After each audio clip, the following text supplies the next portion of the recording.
Rookies report to training camp today for the Buffalo Bills. The vets are going to follow them a week later next Tuesday. But for more on today and what is going to be going on in the next couple of weeks, do stay tuned. Sal Capaccio is going to join the show at 4. And coverage of training camp on WGR is presented by Figo Car and Joy Shore Border Attorneys and by Outlet Liquor. When you need to stock up, it's the place to buy a case. What's your outlet? Some other teams that do have rookies reporting today do include the Panthers, the Texans, and the Dolphins. And speaking of Miami, they lock in All-Pro linebacker Jordan Brooks to a 3-year, $51.3 million extension with $35 million of that guaranteed. And then Panthers right tackle Taylor Moton is going to miss the start of the season due to blood clots in his lungs. Then in baseball, Blue Jays host Tampa at 7:07. At 7:10, the Red Sox, they are going for win number 15 in a row. That would tie the all-time club record. They host the Orioles tonight. Mets are at Milwaukee at 7:40. And then Yankees-Pirates. That game has been postponed due to sustained inclement weather. It's going to be made up tomorrow as a doubleheader. While for the Bisons, they are home tonight versus Rochester.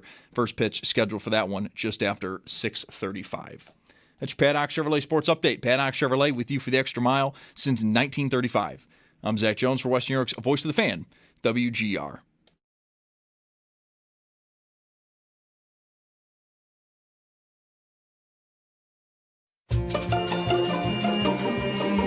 It's Mike Schopp and the Bulldog. We're up there, and, here are the people on the panel, so I'm, taking pot shots at Brian Brown. Because, that's what he came to Buffalo for. It's Mike Schopp. You literally told E.J. Manuel to his face that he sucked. And the Bulldog. I was proud of you, because I feel like that's what you're there for. It's Mike Schopp and the Bulldog. I know. I couldn't, though. No, I couldn't. I'm better than you. On WGR, Sports Radio 550. Was that the last ever roast? Yes. You think? Yes. Those days are over? Last ever. It's the. Will it be the last one? It's the. Yeah. I don't know. I can't see the future. I mean, I suppose we could do another one. It's an idea. They seem to be popular. Yeah. Yeah. Yeah. That was the Eric Wood roast. That's right. That was guy? February of 2020. February of 20. Right before COVID? Right before COVID. How do you remember that? For that? I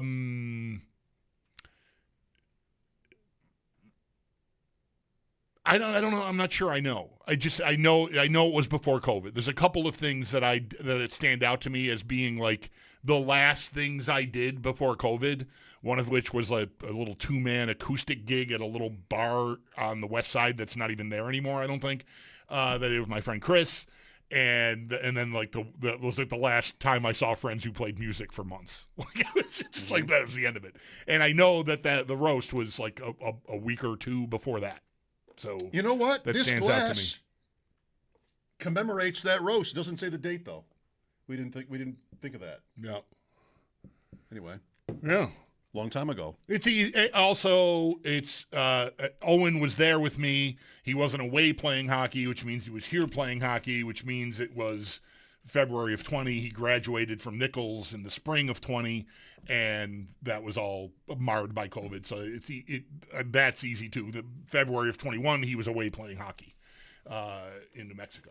So there's a little easy checkpoints for me. You remember that because of it being post-COVID or because of the year? Is it really the first where you remember, it's 21 because it was right out of when things were starting to come back? Is that how you remember it for that? No. You didn't sign up for this. No, in fact, no, it's fine. I remember it all pretty well. I don't know how open we went to Albuquerque that March to see him play. It was the only time that we all went out there. And the rink New Mexico was very much a blue state in a sea of red states. So they were still sort of shut down. And all around, all the teams in his division that were in Texas and other states were all playing in front of crowds. They couldn't still even play home games. By the time we went to visit, they were allowed to play, but they still weren't admitting crowds in. And the owner knew that we had come from Buffalo and sort of I can get you in, basically. So my family with about, a dozen other people were in the stands watching this game with masks. For a real game. For a real game, yeah, right. So, those are easy easy things for me to remember. I've only been to Albuquerque one time, March of 21 or April of 21. Sure. I've always said that sports marks the time for me. Like I'll often, if I need to remember like sort of a date or a moment in time, I will go through, all right, who won the World Series that year? And then it must have been 19 whatever, because I remember that's the year. Like that's all branded in my brain forever. All those Super Bowl winners and World Series winners and hockey. So, all right, let's see. What year would that have been? Were you married yet? Well, Arizona won the World Series. So no, because that was in 2001. Yeah. I just played golf not this weekend, but the weekend before with Matt Beauvais from Channel 7 and sales buddy from the It's Always Game Day in Buffalo podcast. And he mentioned while we were playing, I think the birth of his daughter coincided. I don't remember the game now. But like he knew right, like, my daughter's whatever, and she was born right after this Bills game, and he said that's how I remember stuff. And I didn't get a chance to say it. We were playing and we had to move, but I still know the Sabres were playing the Calgary Flames in Calgary on January 3rd of 2002, because as that game was getting into the third period, closer to midnight, my wife was like, we got to go to the hospital. Finally, like, we really got to go. And we got to the hospital, and she had Owen, like, at 20 after 12. Like, we got there. She basically went through labor walking around our house watching the Sabres play the Flames that night. And I'll never forget that the Sabres and Flames were playing that night when Owen was born. Yes. I only remember my wedding for it being the day before the Bills game where Deion Sanders made the Burger King ad. Burger King ad, right. That's the only thing I remember about it. It's the next day. Left me alone for post game. Yeah, right. We sat around and watched the Bills. Right. I had a tough time getting that day off.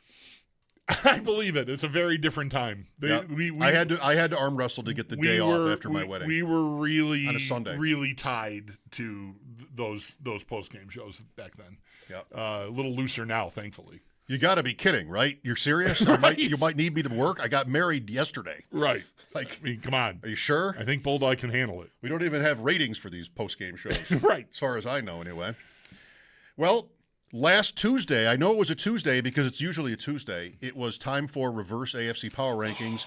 Sneaky Joe forgot all about that. Jumped in. Yeah. And with, camps ramping up or almost starting, rookies reporting, I'll take anything I can get. It's another beginning. Football has lots of beginnings. And here's another one today. Rookies most of them showing are up fake. for physicals. but still, they count. Yes. Let's go. Reverse AFC Power Rankings powered by Empire Electric. EmpireElectricians.com, your local neighborhood electrician. There they are. Got a little bit mixed up last week toward the end.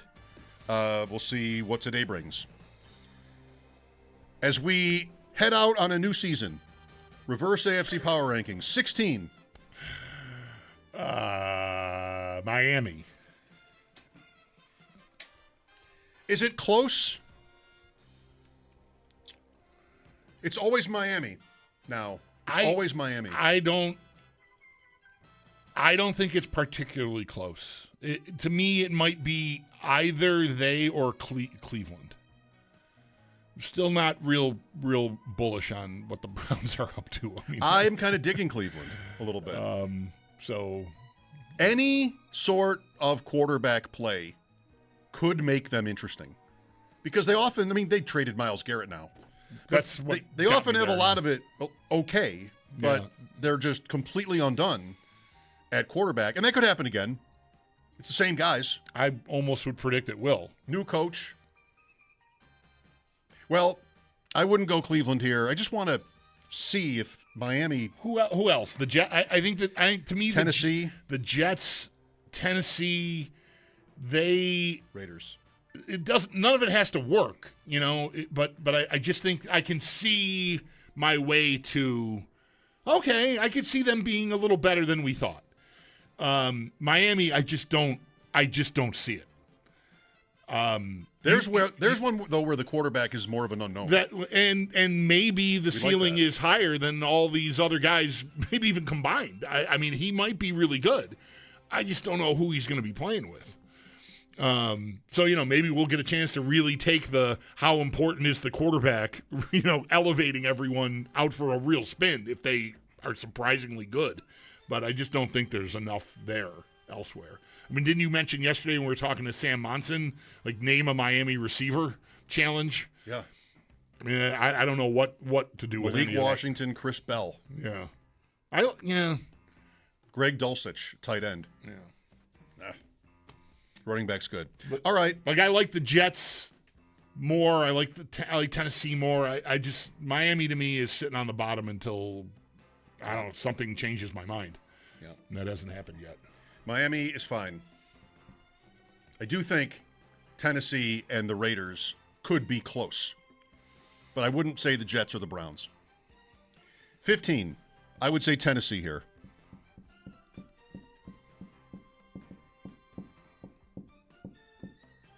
I really like Cam Ward. I know, that's so weird. Why? Because he's good? Is he? Yeah. Really? I think he's good. I've never heard anybody say that. I think he's good. You're not listening to the right people. Yes. Ryan Clark told me. No, I'm kidding. Yeah, I think there's a good player in there. And so I'm excited about what they might be able to put together. But are they a better bet than I think I like the Jets more. I would say Cleveland myself. I would still say Cleveland. I don't buy. I like Jared Verse, but I'm not expecting any of those quarterbacks to take a step for them. I'm almost kind of rooting. I can't stand that Deshaun Watson is still even in the league, really, but I'm sort of rooting for the train wreck. Like I want to see them trot him out there, and like I don't know, maybe watch body parts fall off. That's an image. Cleveland's probably the worst. It's the worst version of the Texans. Defense is good. They maybe even have weapons. Yeah. Quarterbacks are bad. I think I'll go Tennessee here because of that. Have you not satisfactorily been paid off wanting to see the Deshaun Watson train wreck already? There's always more. I mean, I guess if he's still alive in the league, then he can rewrite the script again. But it's been how many years where it's just been a total disaster, and everything about the Browns is kind of wearing the embarrassment of that still. So I guess, you could, so to speak, you could be afraid of Watson sort of getting back on track and being healthy again and being competent. I mean, he was better than competent. Yeah, he was. Before he went away. Was pretty great. He was pretty great. But, I mean, really, if you were a doomsday fan about weird way to put it, of the, in terms of the Browns, you kind of won. It's been what you wanted so far. Yeah. If it could even have been this bad. Yeah, I mean, if you believe in karma, they have been crippled by karma. I mean, the Watson contract, bringing him in under the circumstances they did with all the allegations, it was they got what you might look back from a distance and say they deserved. So yeah, I mean, I don't particularly need more carnage, but does it seem like he's going to play? Yes, I think so. Right. So the last thing I need is the networks all at once writing some sort of reclamation project story about Deshaun Watson and trying to make it into some sort of a feel-good thing. I mean, good luck with that. First 9 games. Jacksonville, Tampa Bay, Carolina, Pittsburgh, Jets, Baltimore, Tennessee, Pittsburgh again, New Orleans. They also have Vegas, Atlanta, the Giants. That AFC North has it good. That's like 13 wins. The Browns are going to win 13 games. The Browns are going to win 13 games. You'd probably take 6. All right, 14. You're going to be Cleveland. I'm still on Cleveland, yeah. Fine. We've talked about them enough. I can just write their name in. 13. Raiders. Sure. 12. The Jets. Yeah. I'm gonna be honest. I sort of forgot about them already. I was in danger. I was like, oh, wow, who's left? Oh yeah, the Jets. I think they are. Look at this. Geno Smith, middle of the pack season away from maybe being really surprising. Well, you know me with the Jets and even Geno Smith. Like, I don't think that's really far-fetched at all. Right. And I just feel like dare I say the word, culture stuff with the Jets is such a disaster. And it's almost amazing that the coach gets another turn after what last year was in sort of every way. They didn't intercept a pass the whole season.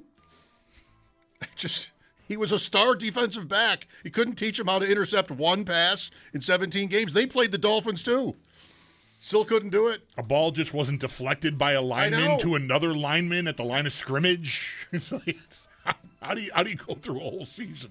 Now this season, 17 games, they don't play a single game later than 4:05. No night games, no standalone Europe games, not even 4:25. The good late with New York Jets, not a single game scheduled for later than 4:05. I did see that they are going to wear those Boss white helmets that I like so much in their home opener. All right. So they got that going for them. I like that. I like that. That's look against a lot. Green Bay in week 2. You can watch it. The Bills will be off. Right. Because you know the Jets play only 1 o'clock Sunday except for 2 4:05s. 11. Jets are 12. 11.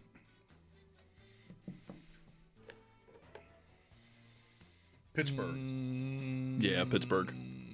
Okay. Division champion. 10. Colts. Last year's division champion. I wouldn't put them 11 if I thought they were going to win this year, but they probably will. Colts. I'm going to say Colts. Yeah. Yeah, this is the tier break. They're Colts, like they're the last team left that I have a hard time seeing make the playoffs. The Colts have been 10 every reverse AFC power rankings since February 10th. Really? They come in 10th every time. They're better than those other. We forced the Steelers up. They're better than everybody else and worse than everybody left. Almost no. They had their own tier almost, Indianapolis. 9. Now it gets good. Yeah, it really does. I don't know who I'm not sure who I want to say at 9. I know who you won't say. Cincinnati. You won't say Cincinnati. I'm not going to say Cincinnati yet. No, I would sooner say Houston now. But I don't think that that's right either. But I like, I like Cincinnati more than Houston going into the year. You could really do almost anything. This is really hard. 1 to 9 is really interesting right now. These are not always interesting. Like sometimes just sort of writes itself. But I think it'd be fun to talk about this some more. Everybody left can almost make a case for anywhere, any remaining spot. Mm-hmm. The Bengals can't be 1. But really, like last week they were 3. And they had what record? 6-11? I'm proud of Joe for 6-11. I'm glad Joe. I don't know that Joe did. He had the same record as Kansas City. Both of them were 6-11 last year. I was happy to see or learn that Cincinnati got pushed up that high in my absence. My least favorite. I think I did this last week too. My least favorite team left is New England. I'm going to say New England at 9. And I am right out on a limb on that. Like, I'm almost loading questions to people. Like, don't you think New England is maybe just okay? And almost always they say, no. Yeah. Better than you think, right? I mean, what did Sam say yesterday? Right there, Bills and Patriots, right there. Yeah. They did win 14 games. Drake May is excellent. And Young, A.J. Brown. I know. I don't know. I don't blind spot. I want you to be right, but I don't know. I don't know if I have a better idea. Best point differential in the AFC. Best record in the AFC. Tie with Denver. Beat Denver. I'll throw out the Chargers there.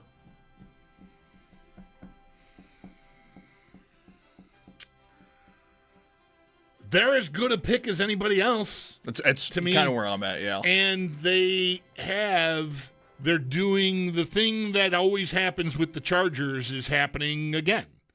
Hype. that you could hear it in the way we talked with Sam yesterday, and you lauding his Herbert MVP pick, or at least seeing you understand, you see what he was doing, and like, okay, go win something, Chargers. I think to break the logjam here. I mean, we're going to do this 7 more times, I think, because I really don't know, but I'll say Chargers just to keep the train moving. Chargers at 9, 8. I'm stuck on the Patriots. It might be a while. Yeah, right. I'll go Kansas City here. It feels like people are finally coming around to this roster's not really that good. And while Mahomes is probably going to play week 1, that's sort of the trajectory. Yeah, right. He is somebody so based off of the little escapability, just manipulating the pocket. He probably won't be able to do that to that level this year. And then who's catching the pass? 45-year-old Travis Kelce. It is important to remember in this exercise that he did not get hurt in September. No. Right? He got hurt. They were already done. They lose that game, they're out, and they're losing that game when he gets hurt. So, fine. I'm gonna say Chiefs. Okay. 7. Now I like New England here. It is written. 6. Baltimore.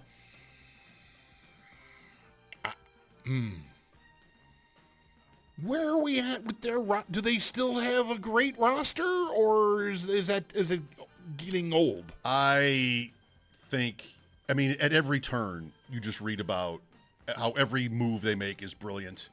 I mean, they lost their center in free agency. They replaced him, guy from the Browns who was good but has been hurt. I think that happened the last couple of days. They went for Max Crosby. They wiggled out of that and then just signed the Bengals guy. Right. Hendrickson. So reads to me like, I mean, they're still always at the top of the odds charts and everything like that, that they've sufficiently made it through the offseason with the same kind of reputation, if that answers your question. People love Flowers in fantasy right now. But it's a new coach, just like Buffalo. And I'm sort of, I've got a little, hesitation on just assuming the machine just keeps rolling like it's been. So I think I like them more than Houston though. Baltimore. All right. Baltimore or Houston? I'll go Houston. 5. Baltimore. 4. Bengals. I want to say Bills. Ooh, I want to go Denver. I'm going totally off a quarterback now. Now we're really stuck. I'm going totally off quarterback. This is going to be the whole show now because we've got 3 different answers. We'll take a timeout. We'll come back. We'll deliberate. I'll just throw it out for Denver. A lot of comeback wins, a lot of one-score games. Nick's kind of openly does not have the biggest ceiling in the world. I like Waddle. The rest of the roster is so good. It is. Like, to me, whatever I just said about the Jets, like, if Nix is the 15th best quarterback in football, I think they win 12 games. What's Darnold? The 15th best Probably quarterback 15. in football? Yeah. Right. That worked out. Yeah.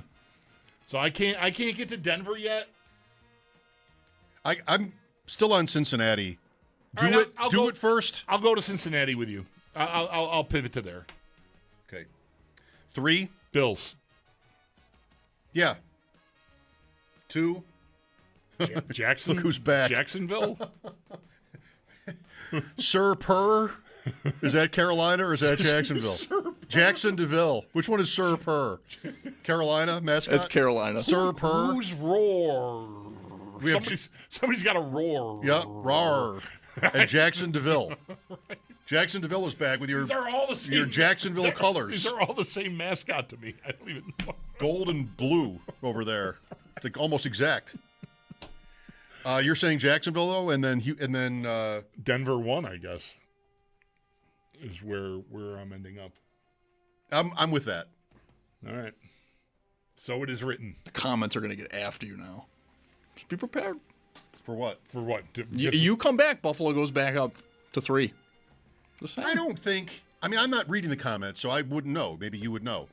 I don't think fans sound like they're that excited, like they're that Where were they last week? One. Yeah, and you come back. Oh, I see. Back up. Yeah. Right. I'm sorry. The wording threw me because, we've only been doing this for 3 years and I still don't know how it works. Longer. Which I think is part of the charm of it. At least that's what the guy who screws it up every time would say. I don't know. I'm not reading the comments. If the Bills come in at 1, maybe this happened last week, is it a string of people like, yeah? I mean, is that actually happening? Because the calls we get are not fighting for them to get more respect or more, flowers, as they say now, for what they are as a team. It's more just like, again, I've said this a lot. It's just more sort of the natural habitat that we live in here, because it's often people are calling to say what's wrong. Still, I know people are excited. I didn't mean to say they're not excited for the season or anything like that, but make the argument for the Bills over teams like Denver or even the Bengals if you want. I mean, I don't know. The Bengals won 6 games. The Bills won double that. Yeah. 803-0550. Sal at 4. Mike Schopp and the Bulldog here. Lines open for you next. This is WGR.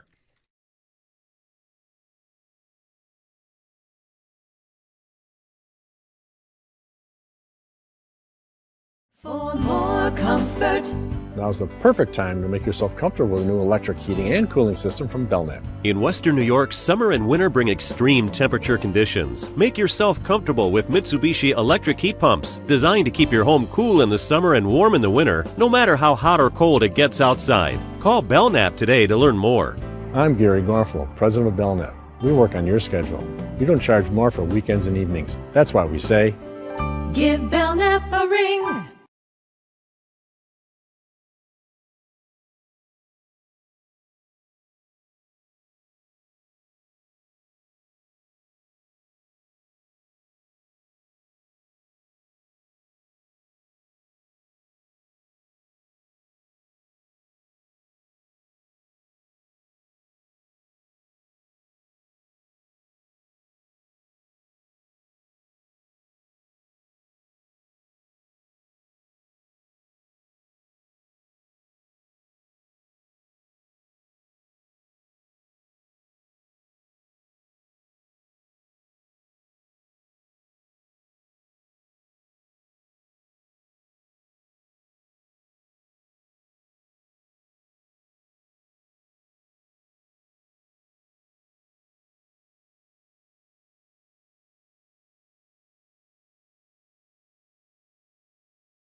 potent rushing attack with James Cook last season, but they were 15th, middle of the road in terms of the passing attack with Josh Allen as your quarterback. And so you add a piece that Brandon Beane, he's been a fan of this guy for a really long time. When you think about Khalil Shakur and this lineup, and you think about now DJ Moore, those two in open space create so many nightmares. Where are you going to roll your coverage when you talk about rolling coverage? And ultimately, Joe Brady gets a player he will work in magnificently.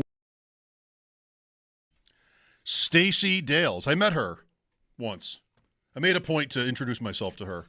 She was where I first realized who she was after her playing career. She was a great college basketball player, maybe Oklahoma. And it was when I got married and my wife went to Baylor and watching Baylor win on the women's side. And she was like on the sideline or something for some of those before she went to NFL Network. She's Canadian, Stacey Dales. All right. Look at all this information. She's talking about the Bills there. Yes, which is why we played the clip. It wasn't enough that she's Canadian and a long-time broadcaster, but it was the content that we went to there. What did she say? Brandon Beane has liked DJ Moore for a long time, and they were middle of the pack, even with Josh Allen being their quarterback. And then she said Shakir's name funny, and that was it. All right. I'm not here to say she said it wrong. Maybe I've been saying it wrong the whole time. And all that's of us. happened. Maybe she knows. That usually happens with the Sabres. Yes, right. It can't happen. Daxon Rudolph. Can that change to anything? Can we go 3 years in on Daxon Rudolph and have it be determined that we're saying it wrong the whole time? By the way, if the Sabres and Jets are still talking, could Rudolph be a part of that? I mean, you just drafted him in your own arena for what it's worth. Yeah. At 4 overall. Would that make him untouchable? Would it seem like what would it feel like if the Sabres traded their just now 4th overall pick? I think it would be weird, but I don't know. Paul has said numerous times, like, they made the picks, they can still trade the players, like, so. He's right. But I feel like it would be odd. Like, how about this? Sure, we'll give you Rudolph, but we get Bork. Right? Then they took the guy you liked. They go Bjork. Bjork. I said Bork, not Bjork. Yeah. Like, could you swap those guys out and make that part of the trade? I don't know. I guess anything could happen, but that would be very surprising. Well, that would look like. I mean, why didn't you just do it before then? Right. And what changed? I also think like that's like the new regime's guy, whereas Murtka is not. You know, at least Yarmo. I mean, a lot of the same people were here, but and then his name's been, it was around at the trade deadline in St. Louis, right? He was supposed to be part of the deal for Parayko. So that doesn't mean they're eager to trade him, but the fact that it came up that way tells me like they would probably more readily make him a part of that than the guy they just picked. Okay. And we know they've already agreed to trade Murtka before. Right. With the Blues. Right. 803-0550, our number. Yesterday we spent a minute on this, just thinking about putting the Bills into some perspective here. I mean, on one hand, I think, there's always a lot of people. A lot of people think any given thing you could say. But I do kind of sense a nervousness about the season. Like when the changes happened, recognizing again that's kind of what we're here for, is the complaint department. But man, there was a lot of noise after that. Beane getting a new title and Brady getting promoted. I talked to enough people that are optimistic for Brady that I don't want to assume the worst or anything like that. But I think maybe I was trying to think of the word during the break. Fans' attitude about the Bills right now. I think maybe it's guarded. Everybody knows what Allen's value is. And that's like you're automatically in the playoffs every year. I saw today that if the Bills make the playoffs again, it'd be 8 years in a row, but don't win the Super Bowl, they will tie the NFL record for the longest streak of playoff seasons without a championship. They haven't even been to the finals. Like, they haven't been to the game yet. Yeah. they'll tie the 70s Rams, who did go to a Super Bowl in the last year of their streak, 79, if that was the last year. It's like 8 years in a row there, the Rams were in the playoffs and never won one. And that's the NFL record for this. So the Bills are that close. Yeah, wow. And the Ravens had the dignity to miss the playoffs to break their streak. So they're off the hook. They don't have to suffer this indignity if this were to happen. But like, it's just been so good for so long. And increasingly, naturally, I think we sort of get kind of fatigued, and you don't want to get your hopes up to the same extent that you might have 5 years ago. So maybe that all adds up to a sense of, guarded attitude. I mean, that describes me for sure. I don't really have a sense that I trust of how much company I've got in that. But I feel like I'm a reasonable person. And I just think there's a lot that they have to get. There's a lot of change that has to work for them. It's funny, not really it's funny. It's amusing to me that you mention at the time of the changes, which is, the news conferences. I was listening to Tim and Brad, Tim Graham and Brad Ryder are on from 1 to 3. Before us, I was listening on my way in. They keep coming in. I know. I think they have fobs and everything. And they, Tim was talking about the news conference and Pagula rattling off the seeds. That sounded like it was 7. That sounded like a phone number. Yeah. He's asked, anybody know what those numbers? And they played a clip of that. They played that clip coming back. That's a gem. And I just was like, I need to not think about that, because that is like, if you really push me on why my trust or why my faith is sort of shook, it's that I think the owner has been I think the owner's been misled by Brandon Beane. Like, he talks there in that the same clip, how good the roster is, and you just don't have those results. Whatever the numbers were, 5-2, 2-3, 6-2, whatever. You don't have those results without a great roster. And I don't know. Does anybody objectively think the Bills have had or even now have a great roster? I don't think you could do so. There'd have to be some established threshold for how many, some numerical way of doing this. Right. And we just did have rankings last week from some league poll. Yeah, right. Where by position, and Allen ranked 1, and Cook might have ranked 7, and nobody else ranked anything. Right. So, when I'm presented with that information from January, it takes me back to how I felt sitting in here going like, oh my God, what is happening? But eventually you crawl away from I don't think wreckage is overstating it. Like, that news conference was horrendous. You get clear of it and okay, well, they still have Josh Allen, and new defense, and maybe it all comes together, and maybe in some way McDermott's tense nature was holding them back or something. Okay, I can get to where the change is going to work, but I don't trust the people at the very top very much right now. I think Beane got Pagula to, this guy is not doing the right things with the players I've provided him, and that is what was holding us back. Well, and I don't know that I think that that's even plausible. So that doesn't have to mean none of this works, but it just freaks me out to think about, because I just don't think I don't think it's honest at the top. It concerns me. Yeah, I guess I don't want to stand in front of that so much as just to, since we're going back to that whole time, that decision and everything. I mean, it's a huge lift on a team that's won constantly to dump the coach and the GM at once. Mm-hmm. Like, this is not rebuilding mode. That's what you do if you're just... No, he's done with the Sabres. If it's fallen apart. Yeah, right. Murray and Bilesma, right? And it did not fall apart because they lost to Denver. No. And the coaching change is simply much easier on him.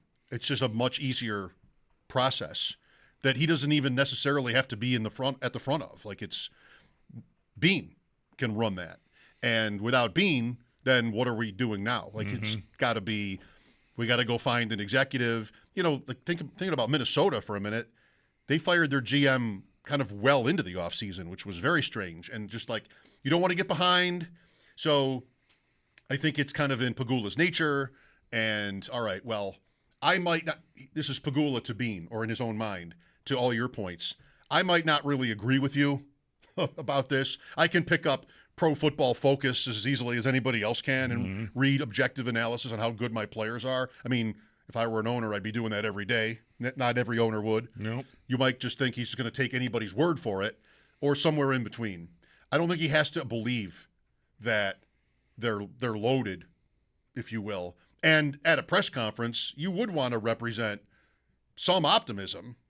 I mean, I don't think it all comes very easy to him. But you're trying to sell the change. Yeah. Yes. So you're not going to talk about how your team is in ruins and then promote your general manager either. So I think just bottom line, simply for me, it's he wasn't of a mind to do both guys. And that makes sense. And this way, you're closer to the continuity piece everybody covets and is really admired about the Bills for like a decade. Yeah. Including, of course, promoting Brady. Yeah, see, that there's also anytime I get back to thinking about the choices that were made, I get to, okay, you're hitting your head on the ceiling, you can't get over the proverbial playoff wall, and yes, it is absolutely more convenient, easier, whatever word you want to put on it, to move on the coach. But you gotta be willing to believe or buy what he's trying to sell you at that news conference, which is this guy's done a great job. This roster, you don't have these playoff seeds without this roster, and all of that, and but we need to make a change to get over the playoff wall, and so that change is going to be promoting the offensive coordinator and elevating the guy who built this roster that nobody besides you seems to think is great. I don't know, like that none of those routes intersect in a way that makes sense for me. They all veer off before they can mesh and turn into like a cogent, yes, I believe you. I'm buying what you're selling. Well, that was the point, right? Yeah. At the beginning of this conversation, it was trust. Yeah. And expectations. So but again, like that doesn't mean that Brady isn't going to ace this as a first-time head coach and maybe freed of having to worry about having someone over his head that might be critical, and also now having a player in DJ Moore who's more capable of providing you with a way to become more pass-centric than you have been the last couple of years. Maybe that all works, and they just, the news conference and the firing is it's a rest stop. You got to get off the highway and get some gas and some beef jerky and some protein bars and get back on the highway. Maybe they get right back on in the lane that is, 12-5, 13-4. Maybe. I have to remember on ADP chasing tonight, 7:30, any reference to Brady, I got to make sure to call him Joe Brady, because my guys get tripped up because they think I'm talking about Tom Brady. Joe Brady is not yet at the Tom Brady level. No. So Brady, when, we're talking about the Bills, they should be able to figure it out. But when they hear just Brady, they think of Tom Brady. Brady, when you say Brady like that, it almost feels like Belichick should come right after it. Yeah. Because that's how Brady and Belichick. I mean, for, 2 decades, that was how we talked. Right. Wasn't that fun? All those decades. Sal Capaccio coming up at 4. Mike Schopp and the Bulldog here, WGR.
the street last night, said everything's alright.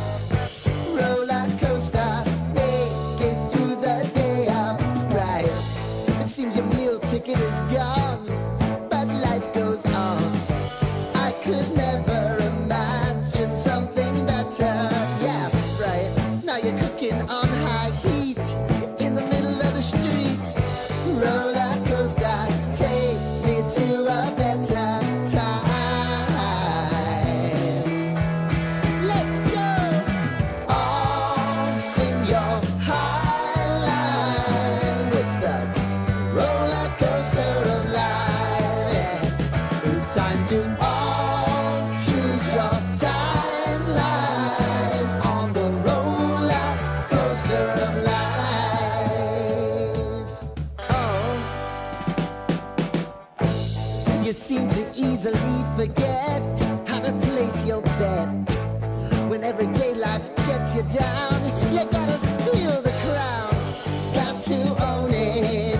Don't bitch and moan about it, please. God forbid you scrape your knees, and it's nothing to sneeze at. Oh, I've told you over and over again. You gotta get both hands around it and make your own plans. Roller coaster, it's taking over. It's about time. Oh, all sing your high line on the roller coaster of life. You've got to all choose your timeline with the roller coaster of life. Roller coaster.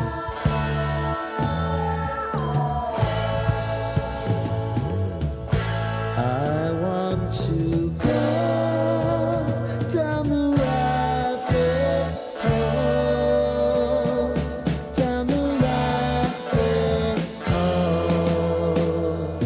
of life.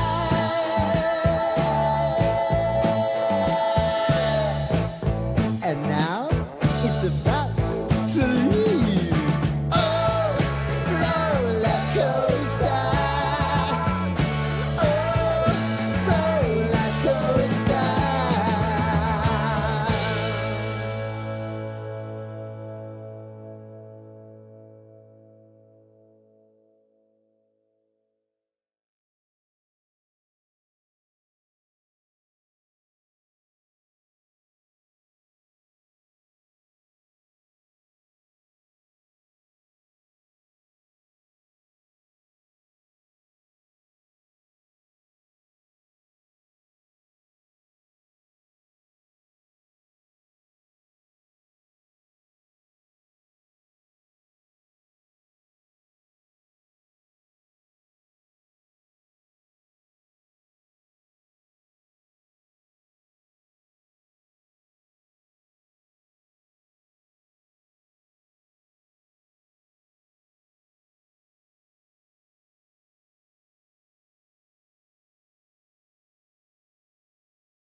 Let's squeeze Justin in here first. Hi, Justin. Hey guys, I only listened to a bit of your conversation, but I know this is Joe Brady's different in a way, obviously from Sean McDermott. And the only thing I would say is that I don't believe in good luck or bad luck. I think you make your own luck. Obviously, there's no such thing as good luck and bad luck, but I always feel like Sean McDermott was playing a little too close to the vest. That he was waiting for that last possession. And I don't know if, Joe Brady's going to use, Josh Allen more and less from a running perspective, but more of a passing perspective. But ultimately, I think we needed a coach with a different philosophy. Someone that's going to put their foot on the throats of the opponent, but I just felt like, Sean McDermott was almost waiting for like the last possession. It's like, dude, we have the lead. Let's try to expand on it, especially in the playoffs. So I don't know if you guys had that same feeling, but philosophically, I hope Joe Brady is a little bit more aggressive. And that's all I really wanted to say. And I was curious what you thought. Thank you. I think it's fair enough. Yeah, I do too. I totally, like, anything that I'm saying in the last 40 minutes or so about the news conference and the choices and the roster and all of it is not to say like that I disagree that they needed to make a change. I understand. And the new a new person at the top, at least of the coaching staff, could really breathe some fresh air in there. And that could be a thing that pushes them to heights that they have not been able to reach previously. It's always made sense that, McDermott could be some version of the coach that gets you, only so far to the altar, and you need another guy to come in and put the finishing touches on it. And maybe that's exactly what happens here.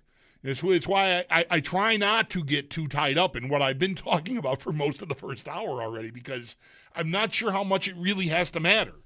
What matters more is, does Josh Allen keep going the way he's been going, and can Joe Brady do the job as a first-time head coach? Right on. Thanks, Justin. Sal Capaccio next.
Another threshold has been crossed as we get ready for football to come back. Bills rookies report to camp today. The vets are going to report next Tuesday. And for more on today and what is going to be going on over the next couple of weeks, stay tuned. Coming up next, Sal Capaccio is going to join the show. And coverage of training camp on WGR is presented by Fiegel Car and Joyce, your border attorneys, and by Outlet Liquor. When you need to stock up, it's the place to buy a case. What's your outlet? Other teams' rookies reporting today do include the Panthers, the Texans, and the Dolphins. And speaking of Miami, they lock in All-Pro linebacker Jordan Brooks to a 3-year, $51.3 million extension with $35 million of that guaranteed. Then in baseball, Blue Jays, they host Tampa at 7:07. At 7:10, the Red Sox go for win number 15 in a row. That would tie a club all-time record. They host the Orioles. Mets at Milwaukee at 7:40. And then Yankees-Pirates. That one has been postponed to sustained inclement weather. That game is going to be made up tomorrow as a doubleheader. While for the Bisons, they are home tonight versus Rochester with first pitch scheduled at 6:35. It's Paddock Chevrolet Sports Update. Paddock Chevrolet with you for the extra mile since 1935. I'm Zach Jones for Western New York's Voice of the Fan, WGR.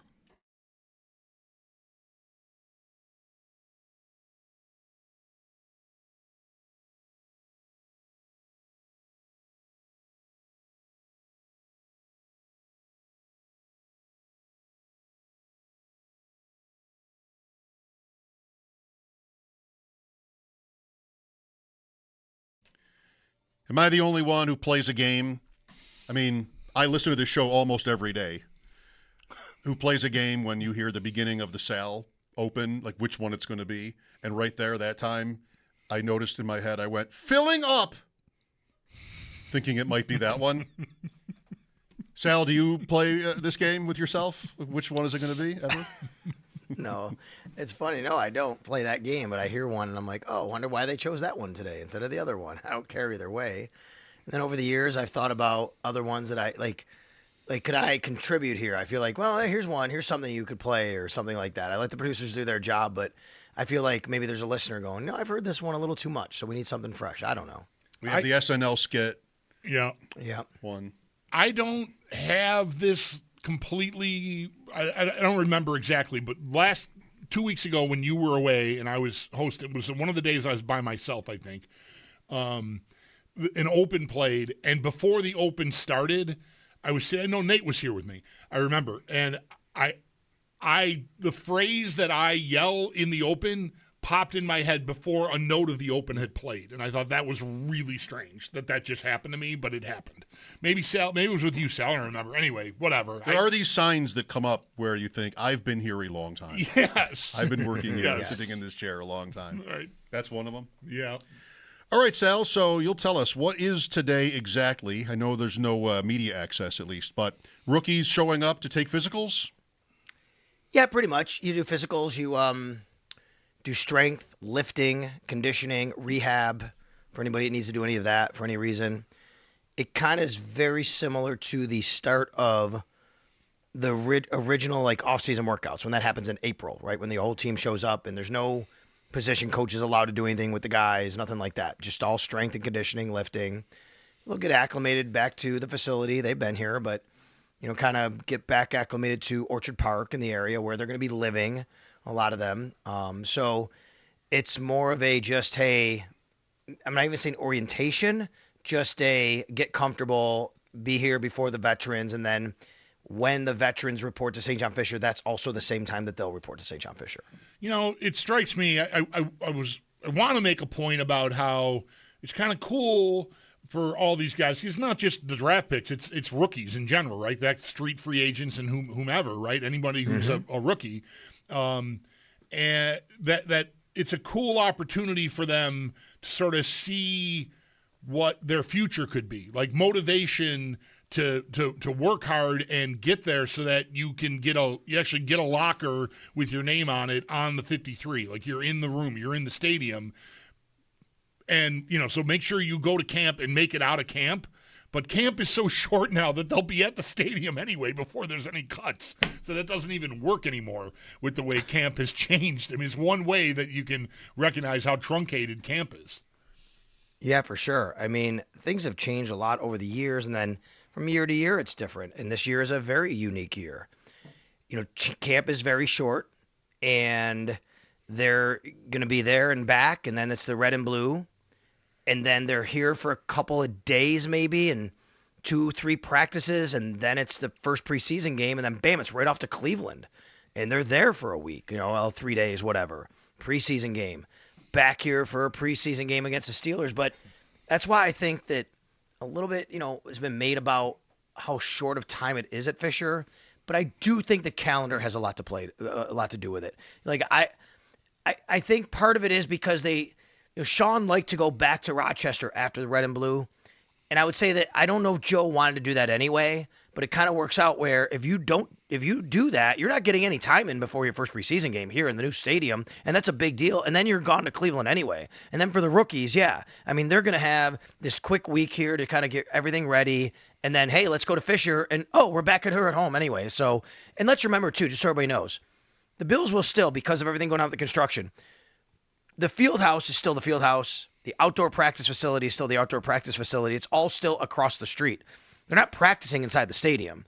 Everything that's going to be happening when they're here is still going to be at the practice facility, except on days where they feel like they need to get work inside the stadium. By the way, the pictures of the demolition continuing, I'm just following Harry Skull for that from the news. Yes. And, do you guys know a date on when they might have it completely down? It looks like, today I watched video of his where they're taking down the upper deck. The upper deck, yeah. On one side of the field. Things are moving pretty fast, it looks like. Yeah. Sally, happen to know what the timetable is on that, or? I don't know the exact timeline, but it feels like they want to get things wrapped up pretty quickly, and especially before the regular season, not have a lot of disruption when it comes to no more than needed for the parking and traffic and things like that. All that equipment that's out there, whatever they have to move. So we know that they're still going to be working in some capacity. But I believe, it feels like, at least, and I don't know this officially from anybody, but it feels like they're trying to get things as much done as possible before you really start getting the rush. Now, look, you do have a red and blue. You do have 2 preseason games. There's going to be some of that that's coming up. But I think when the regular season starts, it's, let's try to have as much, minimal disruption as possible. So of the rookies, as we celebrate their arrival today, this newest start of the season kind of flashpoint, who is the most interesting for you? Would it necessarily be Parker, who was their first pick in the second round? I think Skylar Bell could be interesting because for a lot of us, receivers always are. We want to know what might be there. Ogbenosen, the DB from Ohio State. Igbenosun. You're right to just go with initials, but I try to spit out the name. Yeah, it is Igbenosun. I've been saying Igbenison, so I've been off on that the whole time. So thank you, Sal. for that, Sal. Who is the most interesting guy of this group? So interesting is an interesting word. You could take this in a lot of different directions. It is not TJ Parker for me. When the draft happened, I wrote an article. I called it like an upside down draft, and the reason I said that was it felt to me like the early picks were the guys that weren't going to be on the field as much. And we've talked about Igbenosun, and we could talk about him getting opportunity, but I think it's the guys who really have an opportunity to be on the field. And to me, that squarely the first guy is Caleb Elarmzor. I think he's a really interesting guy, but a lot of it came from Dorian Williams' injury and him getting opportunity in OTAs and minicamp. I'm very interested to see 1 week from tomorrow if Dorian Williams is ready for camp. And if he's not, Caleb Elarmzor, that door is wide open for him to step right in and get those number 1 reps. If he is, who is getting the number 1 reps at inside linebacker next to Terrell Bernard? Is it Dorian Williams? Is it Caleb Elarmzor? I think that's a really interesting spot for me.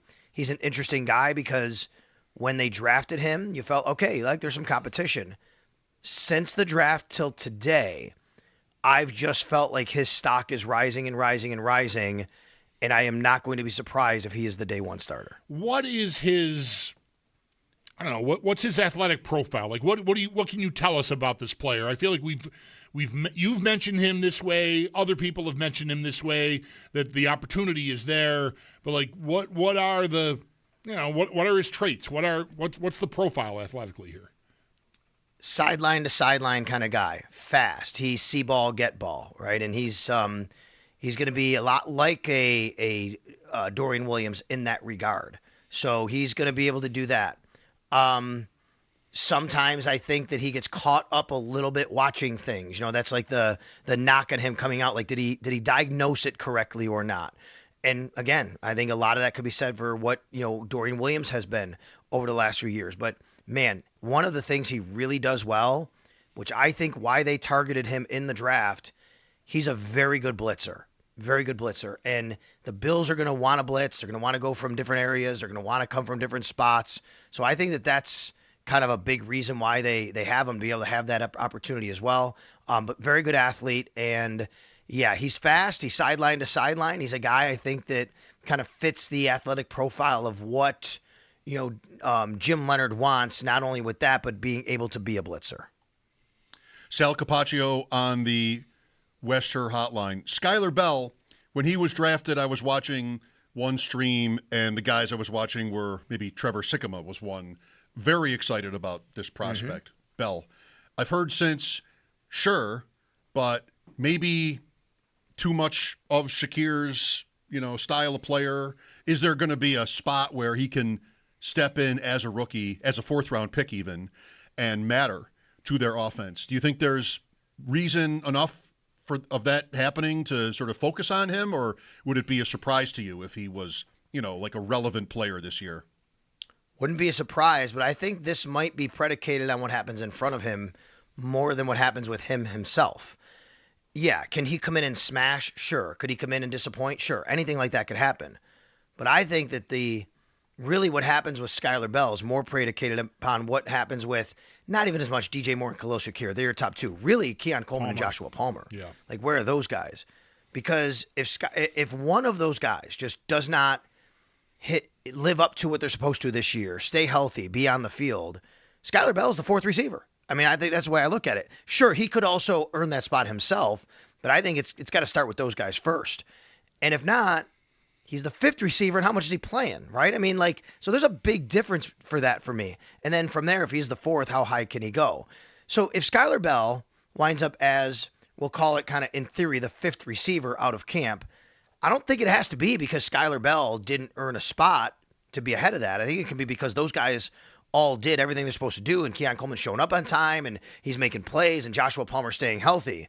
But I think anything in there that goes a little bit awry, I think Skylar Bell has an opportunity to play. And then from there, Mike, I think he does a lot of things really well. And I understand about the Khalil Shakir point. I do. He's not just like Khalil Shakir. He doesn't have like an elite trait of anything he really does. He's just really kind of good. He's good at everything.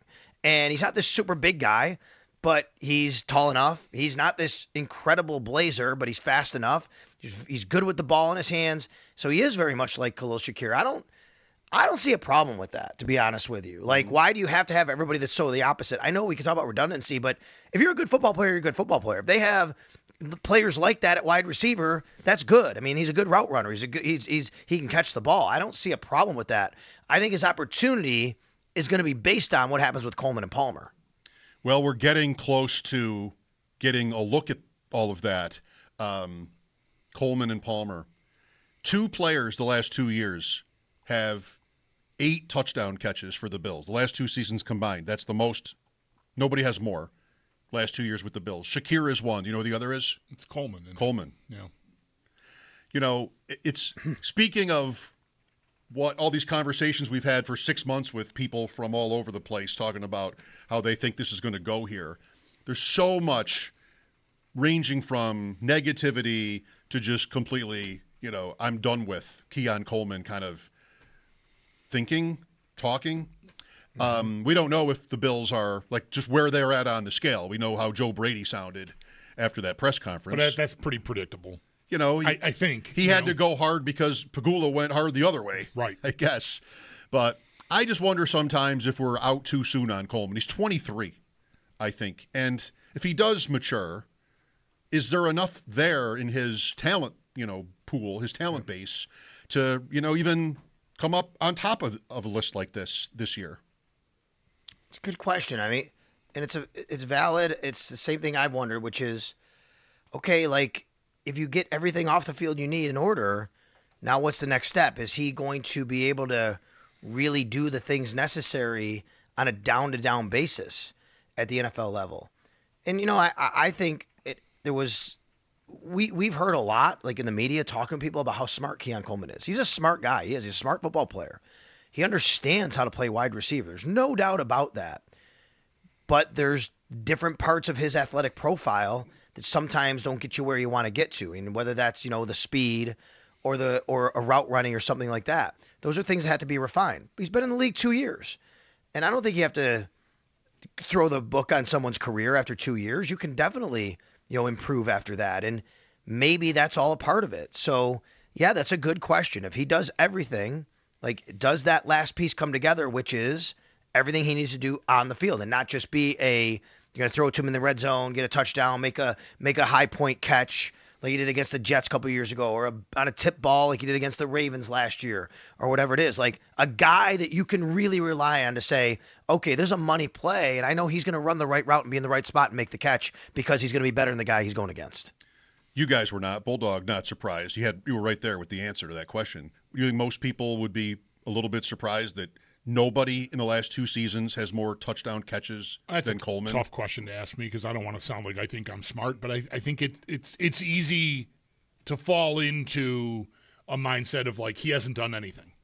So maybe it would surprise, a lot of fans that he's on that list where he is prominently. Shakir 8, Coleman 8, Kincaid 7, 4 players. I thought 5. It was going to be maybe Dawson Knox because he's been just kind of a touchdown guy really a lot. He's just won 2 years ago. 4 last year, just won 2 years ago. But 4 guys with 5. Knox, Mac Hollins, all in the first season of the 2. Ray Davis, and Ty Johnson are your 5s. Cook has 4. Yep. So Hawes has 3 in 1 year. He's the man to watch. Sure. So Hawes with a bullet. Sal, continuing with this, like the Saturday draft picks, so to speak. Not that that's where we necessarily it is kind of where we began. Like how far does that go? Like I remember being excited in this conversation right after the draft, the entire draft, like the Monday after all 7 rounds, about Kilgore. And I know we haven't seen anything yet, so it's hard to really put your finger on like what kind of role he may have, but I just know that talking to you right afterward, we were both pretty excited about that pick. Yeah, so the different answer, if you ask me like which guy I'm kind of the most intrigued and excited about, might be Jalen Kilgore, where I think Caleb Elam-Zor is most interesting because I think he has opportunity. I don't know if that opportunity is going to be there for Jalen Kilgore, except in certain situations. But what are those situations? I think he's a big nickel. That's what he is, big nickel safety. He's a safety. He's been working at safety. We know that. He told us that. But they have 2 safeties. They have Cole Bishop and they have C.J. Gardner-Johnson. And Cole Bishop can move around a lot. If you're going to play, 2 guys back and want an extra guy on the field to help support the run, Jalen Kilgore fits in. If you are facing a team like a Baltimore Ravens, traditionally, we'll see what they do this year. They have new offense this year. But if that kind of team that goes a little heavy on you, Jalen Kilgore fits in. So, yeah, I really like Jalen Kilgore. And I think that he has the athletic profile, he has the size profile, everything that fits onto an NFL team. He plays special teams. It's kind of checks all the boxes as a rookie. But I want to know, let's see where he plays, what he plays. I mean, we could be 5 weeks in and go, yeah, he's only had 10 snaps on defense. Right. Like I've got you mentioned like big nickel. I've got like visions of him blitzing from the slot corner spot and like that being really effective. And I don't know, how you would be able to rate him as far as that in his toolbox, but like that's a way you could get on the field. I mean, if you're effective doing that in spots. For sure. And I do think that we have to kind of take all of our preconceived notions of what we have seen and know about defensive football with the Buffalo Bills over the last 9 years and kind of throw them out the window. Because those things are possible, Bulldog, which is you're not going to have a dedicated nickel like a Taron Johnson on the field the whole time. And even when you all have a nickel, it's not going to be maybe the same guy all the time, right?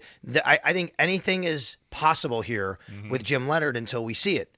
To your point, which is maybe D. Alford comes off the field and you have a big nickel on the field and he blitzes. And that's just something we haven't seen because that would be basically Taron Johnson doing that role from his normal nickel spot, right? Maybe we see Igbinosun on the field with Max Harrison and Christian Benford in some capacity, whatever that looks like, I don't know. But I think we have to be open to anything here. Sal, earlier today we were talking about just kind of what we think fan sentiment might be right now about them. Do you have an opinion about this? I went with the word guarded. Maybe guarded optimism is a better phrase, because no doubt most fans are going to think this is a playoff team at least. But I don't know, as we get to the point where now we're watching them practice and done with like most of just the talking only phase of the summer, do you feel like fans are as optimistic as ever, or is it different? No, I don't feel that way. I think the opposite. I think fans feel that, there's always optimism because you have Josh Allen. There's always I'm pumped for the season. The Bills have Josh Allen. Let's see where it goes. But I feel like the expectation from fans is a bit lower than it might be the last few years, where they've been on this kind of trajectory, if you will, or where they have been, but they've just fallen short so many times recently that maybe fans just want to, as you say, guarded. Maybe you just want to guard your own emotions of being too invested.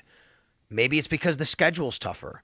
Maybe it's because they just have so much of a wondering about Joe Brady, right? Like, what is he as a head coach? I haven't seen this. He's a first-year head coach. Like, what are we getting out of that?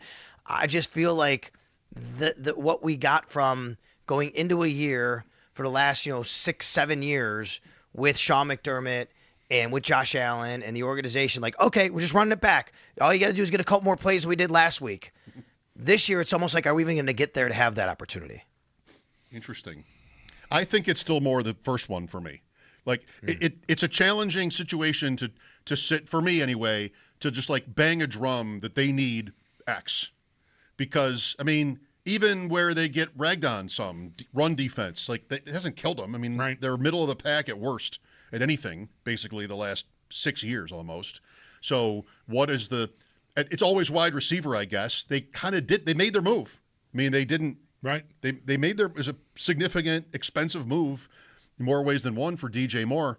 I am kind of the get me to January and let's see if I can get a stop this time or make a big play this time. That isn't easy to sort of pinpoint when you try to figure out, well, what do they need? It's easier to say, well, let's not throw the ball to McCole Hardman and Brandon Cooks anymore in critical situations. Right. But, it was Kincaid the year before and, Coleman and more entrenched players on the team. So, yeah, it's a good challenge, right? Because that means your team is good. But I don't have an easy time, day to day in here saying like, well, this is really what they have to do. Even when it came to the coaching change. I feel like I'm equivocating on everything with this, but really run it back. Okay. I mean, they've been so good. And it makes sense, this coaching move, but it's also risky. Sure. It's risky to move away from a guy that went 98-50. Mike, I think that's the right, to me, that's the right spot. I just don't get that necessarily feeling from a lot of the fans like I have the last few years. Of course, there's a lot of fans who feel that way. Of course there are. And you're always going to have fans who are optimistic no matter what. But, fans who say like, oh, my God, yeah, of course. I mean, what's really different? And I think what you're saying is correct. I don't get that same emotion from people. But, what I've said to people who feel that way is, well, tell me what teams then you think are going to hold them back. Because if you look around the AFC, you guys did AFC reverse power rankings, all those kinds of things. We just had this discussion with Jeremy Kahn last week. Everybody's got warts. Every fan base has a question or 2 or 10 or 15 about their team. And the Bills might still have less questions because they have arguably the best or second best quarterback. That is such a good point, Sal, because I tend to – we just did reverse AFC power rankings. So, I think about the conference and I have opinions about the conference. I'm always, reading and listening and trying to glean as much, information as I can to formulate those opinions. But when I think about the Bills and all the new that, is unproven, I tend to think about it singularly just about them and not about what the competition is. And that is a good way to do it, because if it's muddy, then okay, what do I have going for me? Forget about what my problems are, because everybody's got these problems. Yep. What do I have going for me? Well, at the very top of the heap, and I've got company. Other teams have great quarterbacks too, but Not all of them. There's still only a few guys that are on the top tier. Maybe that'll change as the year goes on, but I do still have the best, at worst, one of the best guys you could have at the most important position, and that weighs so heavily in their favor. No doubt. And I think that's natural what you do. I think most people do that. They look at their team. It's basically you stay at home, you watch a Bills game, you see the cut-in highlights to games going on around the league, and there's highlights, and that's what they show. You're not watching a 60-minute game, and it's like, oh, well, that team's doing that right, that team's doing that right. You almost forget, they've also had, probably 20 plays that were terrible in this game that you watch. It's the same thing, and you can't kind of do that.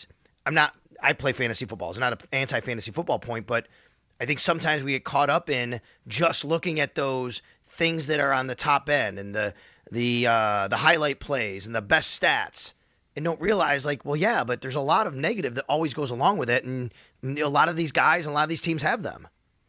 And yet, Denver was our number one in reverse that's where we ended up.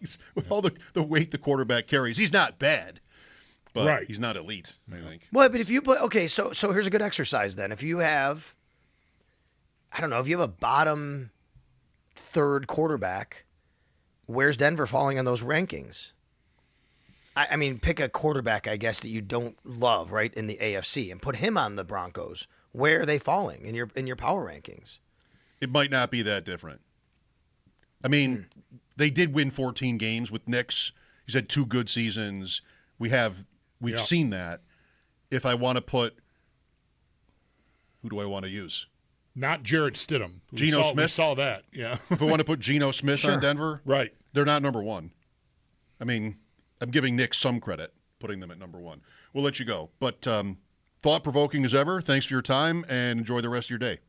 You got it, guys. Thanks. All right, Sal Capaccio on the Western Hotline. His appearances, always brought to you by New York's only outlet, Liquor. When you need to stock up, it's the place to buy a case. What's your outlet? It really is an interesting exercise. The top 9, or the bottom 9 in this case, in the reverse.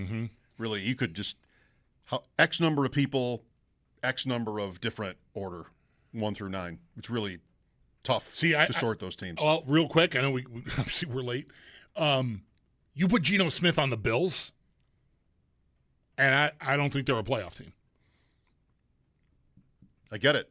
Mike Schopp and the Bulldog at 803-0550. This is WGR.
Threshold has been crossed in our return to football as Bills rookies reported to camp today. The Vets are going to follow them next Tuesday. And coverage of training camp on WGR is presented by Fiegel Car and Joyce, your border attorneys, and by Outlet Liquor. When you need to stock up, it's the place to buy a case. What's your outlet? Other teams that have rookies reporting today include the Panthers, the Texans, and the Dolphins. And speaking of Miami, they had themselves a busy day. They lock in All-Pro linebacker Jordan Brooks to a 3-year, $51.3 million extension. $35 million of that is guaranteed. And they have placed wide receiver Chris Bell on the active/non-football injury list, and that is because Bell's recovering from a torn ACL he suffered in December while in Louisville. He, of course, was not in the NFL just yet. That's why he gets this designation.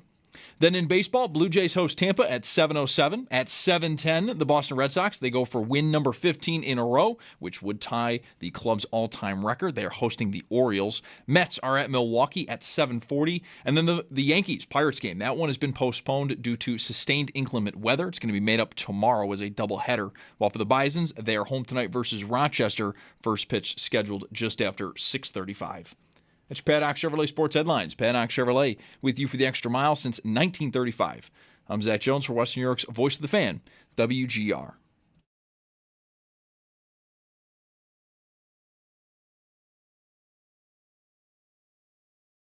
Joe Brady got some swag to him, that youthfulness to him. So I think it's going to be a little more lax from the standpoint of just guys being free, but still keeping a lot of those things that Coach McDermott has built in that organization, and that's tough football. You got to be a tough football player to play in Buffalo. That's a no-brainer. So I think if he's smart, which I think he is, he's going to keep that, but also bring some of that flair, that excitement, that energy to the whole organization. Brandon Cooks. I think you're going to hear a lot of that if you haven't already. I respect his knowledge when it comes to this. I mean, he had experience playing for McDermott. What did he say? He said more freedom. He backpedaled half a step. Not to disrespect McDermott's results or his style either, but that the players can be a little bit more free, lax, he might have even said also at one point. And that's saying something. I mean, Cooks would know Brady too from having been here.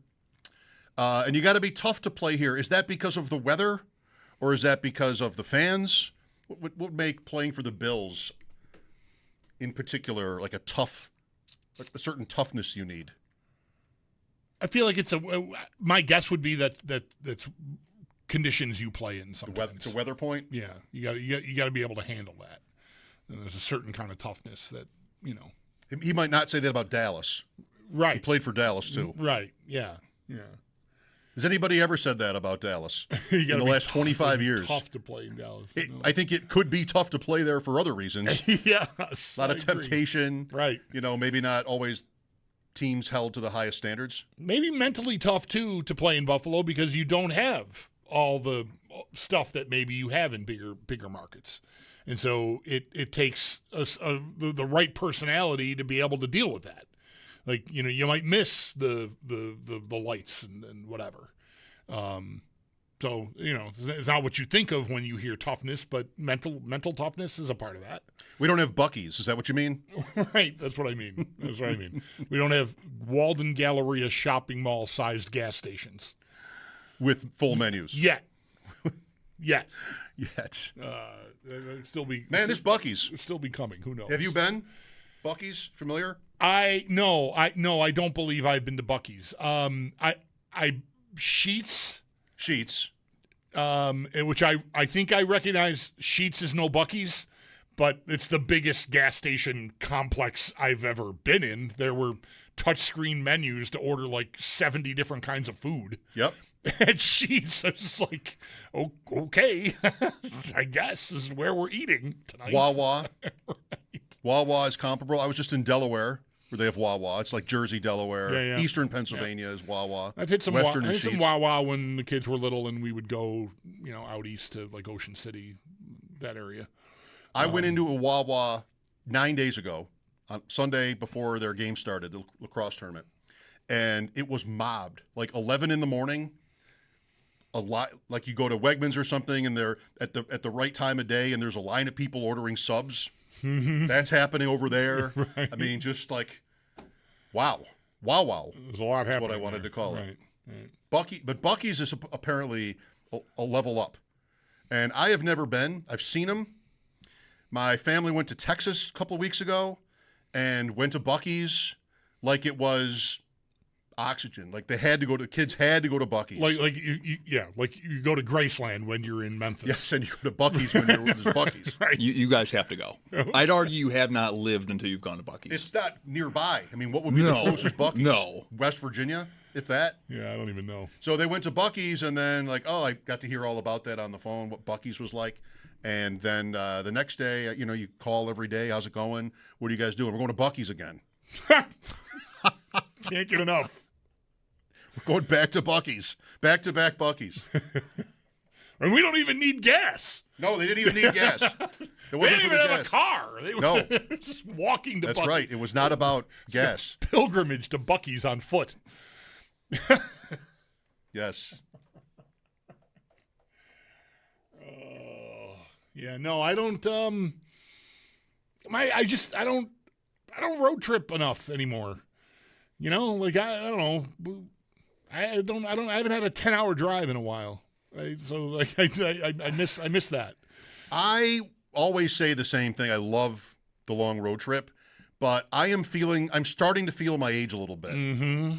When I came back from Delaware, it was right through Philadelphia, like not downtown, but right up from Newcastle, Delaware, right up through Philly 465, whatever the roads are. And then eventually, Williamsport, that's the path I took, the route I took, 15 and all that. And it was late and dark. And I just felt really like, I got to get home. Yeah. Usually with those, it isn't that long ago that I drove straight through to Orlando with a 20-minute nap along the way by myself. Like that, I feel like a guy doing that. I just felt really good. And you would tell people that and be like, how? That's really kind of amazing. Like, it didn't feel amazing. I just kept going. Like Forrest Gump or somebody. Mm-hmm. I just kept going. And that's always like a real pleasure for me. But this last one, that was maybe 7 hours. And just like, I didn't want to stop because it was so late. Mm-hmm. And a big section of that drive, you really can't stop anyway. You can't even really pull over on a lot of that drive. It's just mountainous and dark. Mm-hmm. And so I usually will say that.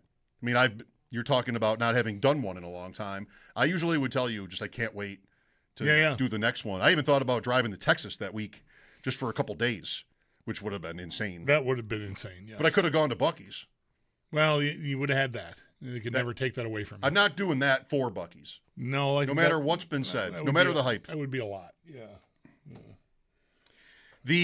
As Zach said, the Buccos. Mm-hmm. The Yankees and the Pirates rained out tonight. Yankees are on a weird thing where they had Saturday rained out, then they played the split doubleheader on Sunday. Tonight rained out, split doubleheader tomorrow, 1-7. I bet the players hate that, the 1-7. Just play them both.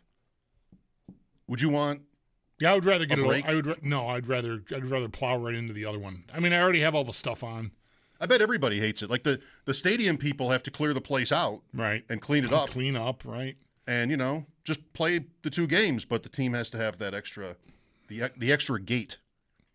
Right. Well, yeah, there's people that had tickets for the game that got, so you can't just say everybody who comes to the first game gets to stay. No, that's a good point. So you can't have the doubleheader. At least if you have, close to, 2/3 of a full stadium, you really can't do that. That's right. If it's sparse, then like the Bisons can easily, I think, a lot of days just we're going to play them both now. What would teams used to do before the advent of the split doubleheader? I think if your game was rained out, you were out of luck. You could get your money back. You got a future game. It was a rain check. Yeah, that's right.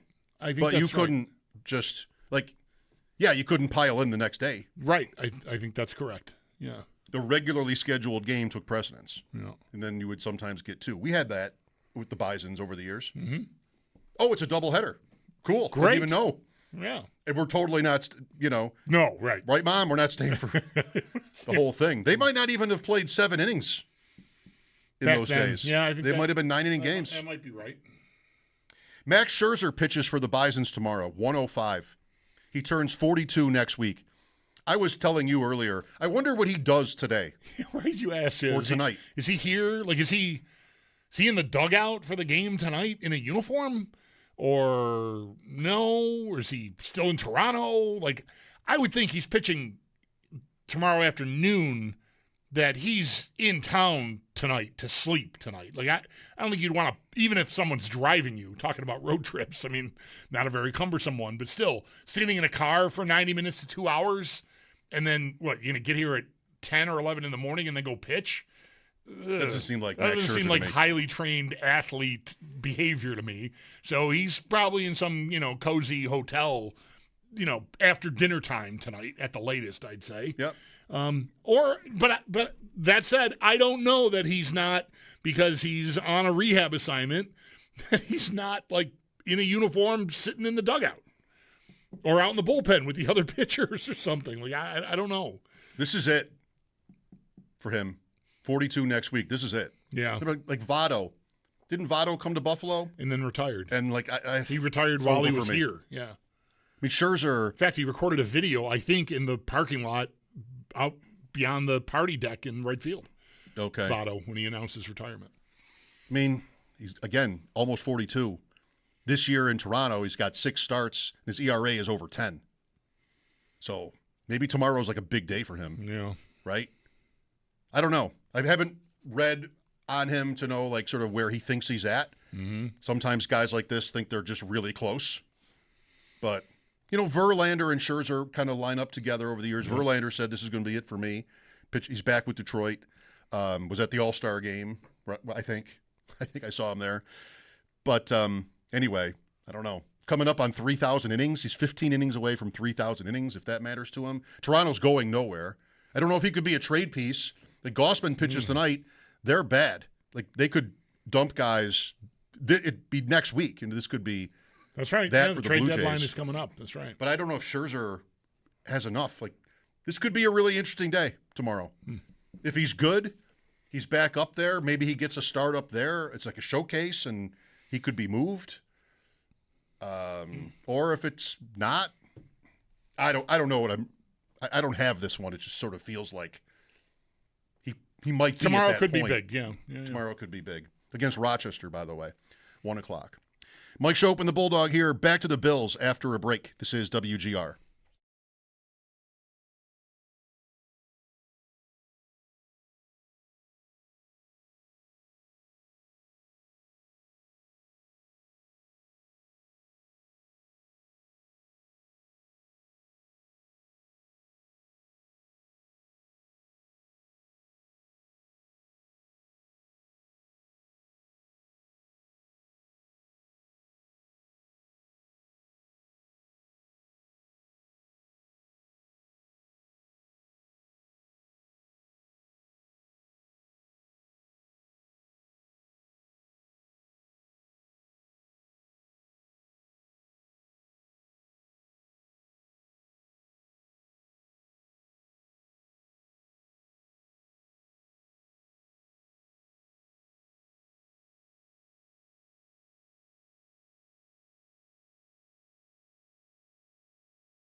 We won't speak with him on the air until Friday, but Sam Panayotovich would be very proud of me today for something. Why is that? I deleted 8,650 emails. Oh, you're singling Sam out? What do you think I am of you right now? Overjoyed. I've never been prouder to be I'm so back. Ever affiliated with you professionally or personally. Well, thank you. You get these threats from your email. Oh, you're running out of storage. You might need to buy some. I am never buying storage. No. I just don't delete them. So they pile up and, you're at 91%. Watch this. It takes a while to bin them and then delete them, and then they only go to your deleted items, and you have to do it again. Right. I did that. I did the permanent delete today. 8,650. That's got to be like some kind of a record. I doubt it. It might be my record. Most of them, so this is an email I use for like some personal stuff, and the fear would be maybe that I'm deleting some sort of important document. But most of them are in the Stratomatic fantasy leagues that I'm in. This is how we communicate and send box scores and game files with each other is on this email. So all the time during the baseball season, like every day, I'm getting new reports of other people's strat games in my league and then sending out my own.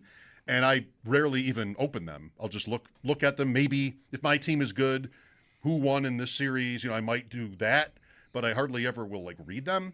So, that means I've got thousands of unread emails, and most of them are that, and I'll never need them. So I feel like they're pretty safe to delete. Have you had any trouble unsubscribing to something? That you just. There's this one account that was like next door Parkside or something. It's like neighborhood news kind of thing that I got an email about. I said, fine. I want to know what's going on in my neighborhood. I'll sign up. And when I click on it, if anything ever makes me open it, it's often news about Lancaster or something. Oh. And so I've tried a dozen times to unsubscribe and followed the instructions, and I still the next day there's another. They're relentless. They will not let me up. No. They're just on me. Oh, really? You want to unsubscribe? Guess what? Nope. Nice try, sir. Stay tuned.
Another threshold has been crossed in our return to football as the rookies for the Bills report today. And the Vets are going to follow them next Tuesday in coverage of training camp on WGR, presented by Fiegel Car and Joyce, your border attorneys, and by Outlet Liquor. When you need to stock up, it's a place to buy a case. What's your outlet?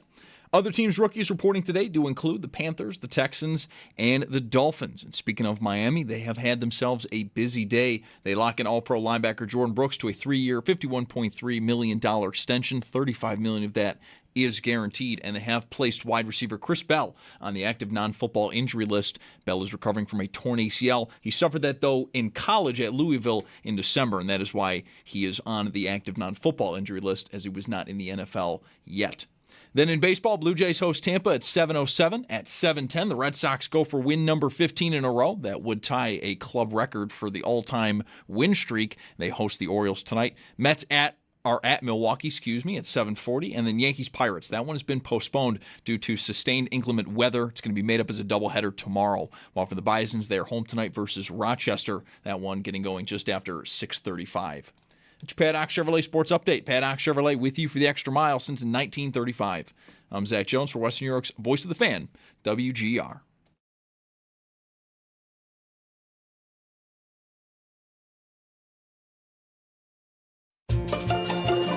It's Mike Schopp and the Bulldog. If you wrap foil around that, just like the little bit of the base part of the banana where the fruit is, wrap foil around that top and they will last longer. You know, I'm something of a scientist myself. Who needs your bananas to last longer, though? Look, I don't want to go to the store every other day for bananas. They're 8 cents each. What the hell are you talking about? What is going on? You're going to wrap them in foil? They're better when they're just a little green. Yeah. It's Mike Schopp and the Bulldog. Too much work. Not that much trouble. Too much work. Says the guy that's got a spreadsheet with 3,000 fantasy teams. On WGR, Sports Radio 550. Running back props are out for 2026 from BetOnline, our friends at betonline.com.org.gov. James Cook. Over under 1,200.5 rushing yards. Only 2 running backs come in higher in the props in rushing yards than Cook. Want to guess? I can give you a hint if you want. No, that's okay.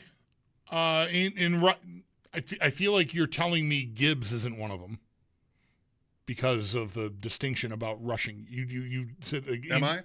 Well, the way you said that just felt like Gibbs is such a passing game weapon for them that I feel like you draft him ahead of James Cook. I don't think there's any question about it, but his number might be lower for rushing yards. You're right. Cook's. You're right. Well done. 1150. Okay. To Cook's 1,200 and a half. Always a half. So who... Gibbs is, by the way, almost always now the first overall pick in fantasy. Yeah, right. PPR leagues. That is sensible. He's separated from the 102. Geez, I don't know. It feels too chalky to just say Derrick Henry. Is Achane above Cook? No. Okay. Achane is 1,000 and a half. That's a tough one, by the way, speaking of drafts, Achane. What do you do? I mean, that could be awesome. He goes like early second usually, right? Early to mid-second round. If you draft Achane and he has a year, they're not completely dysfunctional, Miami, you're going to get huge payoff probably. But what else could happen? They're so bad, and he's still good, but they don't want to take any chances with him health-wise. They'd rather get the first overall pick, and he just doesn't play. And they're maybe behind a lot, and they're not running the ball, and like that's just right. He's not huge. Right. I mean, he's not. Yeah. He's been great, but yeah, I tend to shy away because there are like Kenneth Walkers and Omarion Hamptons and Chase Browns in there to pick instead. So I don't have much HN. The other Gibbs is wrong. You haven't named either one yet, right? No, I have not. It isn't Gibbs. It isn't HN. I mentioned Henry, but I don't want to. That's not a guess. The 2 running backs in the NFL at BetOnline with a higher rushing yard total over under than James Cook. There are only 2. Bijan Robinson? No. Robinson is the 102 in fantasy. His number is 1150. Close. McCaffrey? Weirdly, $9.99.5. Wow. It's like he's the price of gas or something with those nines. Yeah. Who in the world? Who am I forgetting? Oh, Jonathan Taylor? Jonathan Taylor's number 1. Okay. 1250.5. Yeah. Do you like that? I don't know. It's not something I ever think about, I guess. I don't know. I mean, he's great. Mm-hmm. Let's get back to him. Let's name the other name, then I want to get back to him for a certain reason. The other name is trust your gut. Saquon Barkley? Henry. Oh, it is Henry. Oh, all right. Actually, Barkley, I want to look 1,100. Henry is 1,225. How about that? The two running backs in the NFL with a higher rushing yard prop than James Cook, who, yes, I know, the tone there is thinking about this a year or two ago. Right. Last year he led the NFL in rushing yards, so why shouldn't he be near the top? I get it. Two come in above him, Taylor and Henry. Not Gibbs, not Bijan, not Barkley, not McCaffrey, not anybody else. Genty is that same $9.99.5 as McCaffrey, by the way. Mm-hmm. Why I wanted to get back to Taylor is only... Where's Bucky Irving? Where is Bucky Irving? 900.5. That seems pretty high. Yeah, I don't know. That was a name that popped into my head. Like, if it was going to be some surprising guy, I feel like that's not someone I would have thought of. And so when I'm trying to think of someone I wouldn't think of, that's the name I got to. Before you ask... You follow all that? Before you ask, Rico Dowdle is 750. Now with Pittsburgh. Taylor. So reverse AFC power rankings right here. Mm-hmm. Here they are. What a lucky moment for the viewers to see this piece of paper. Now I'm putting it back down. Indianapolis has been our number 10 team at least 5 times in a row. Kind of funny. It is 5. February 10th, when they were 11th, is the last time they didn't come in at 10. There seems to us and to when Joe was doing this with us last week, a clear line after number 10. This goes, worst to best. So you get the, presumably the dregs of the conference in early, and then there are a couple of fringe type teams, maybe the Steelers. There are the Colts. And then after that, I really think this is doable. Any of those teams could win it. Yes.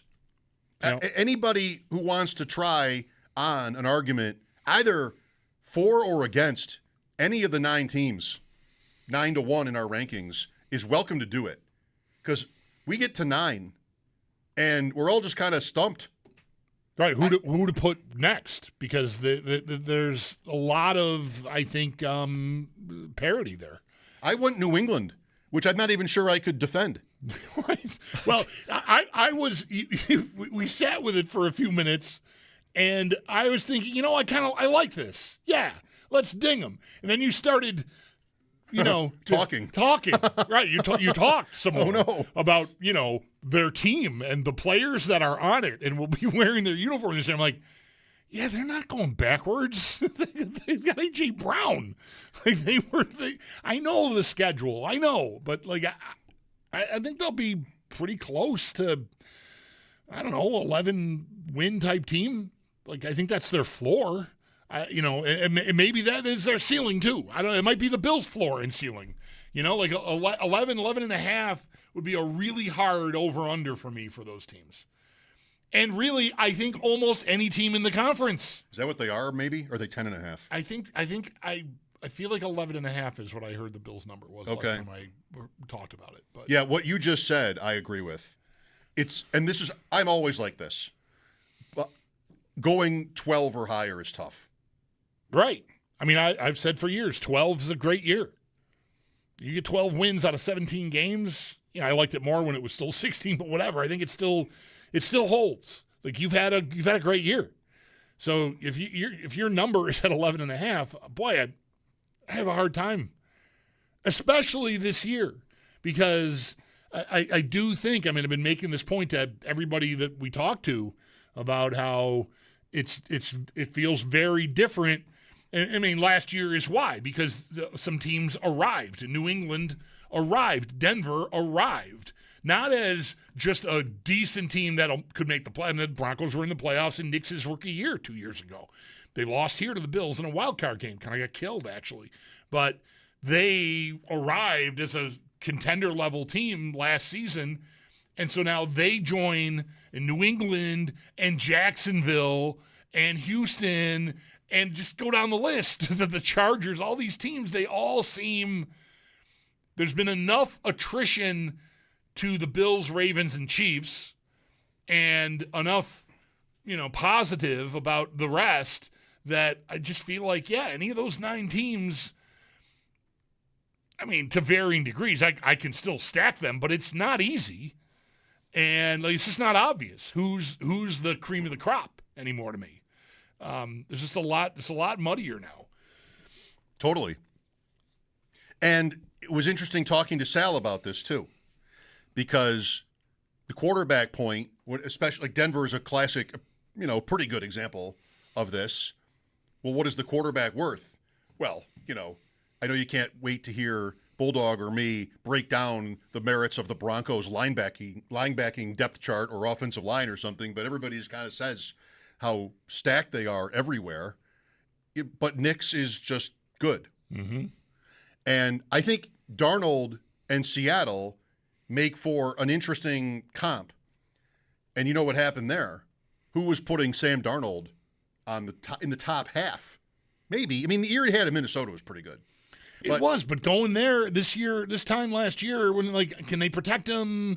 He's gonna get back to ghost Sam Darnold, seeing ghosts. Because their line was supposed to be bad. Right. And they had a couple of draft picks, and they were It excellent. all worked out, right? You can't predict any of this stuff, it feels like.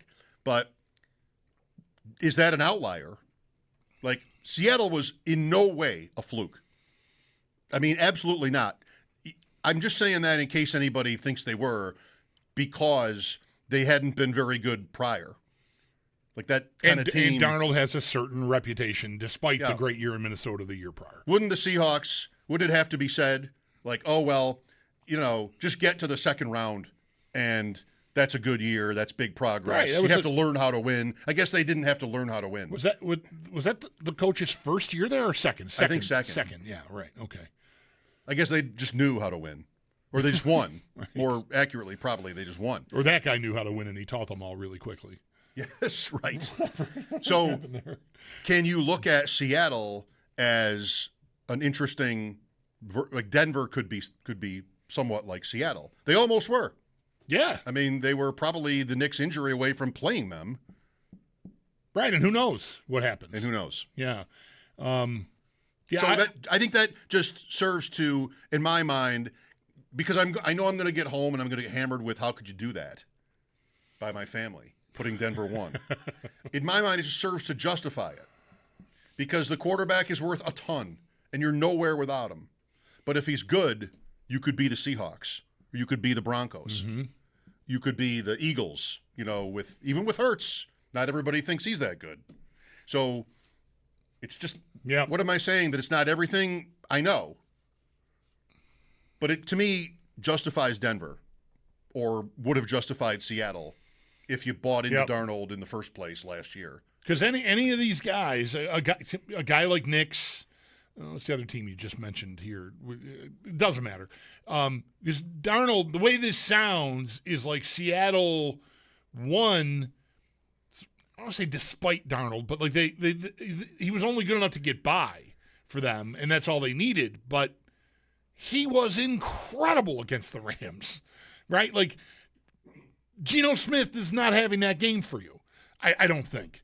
And so to me, a guy like Nick's with that team in the right spot, maybe he has that game, because I don't think Darnold is some elite player suddenly. I think he's who he's always been. He's capable of having a great day against a great team, an equal anyway, the Rams. And I mean, he was lights out. So it's not like it was not Peyton Manning with the Broncos. Like, he didn't get carried. He might have got carried a lot during the year, but like when they needed it, man, he was dynamite. But yet I still tend to think like, he's not that good. You know, he had a great game. Hurts is a little bit like this. You mentioned him. He's been great in the Super Bowls. Yeah. But overall, it's kind of like, you know, there's almost a vibe of like, if it doesn't go well this year, maybe they won't extend him again. I know.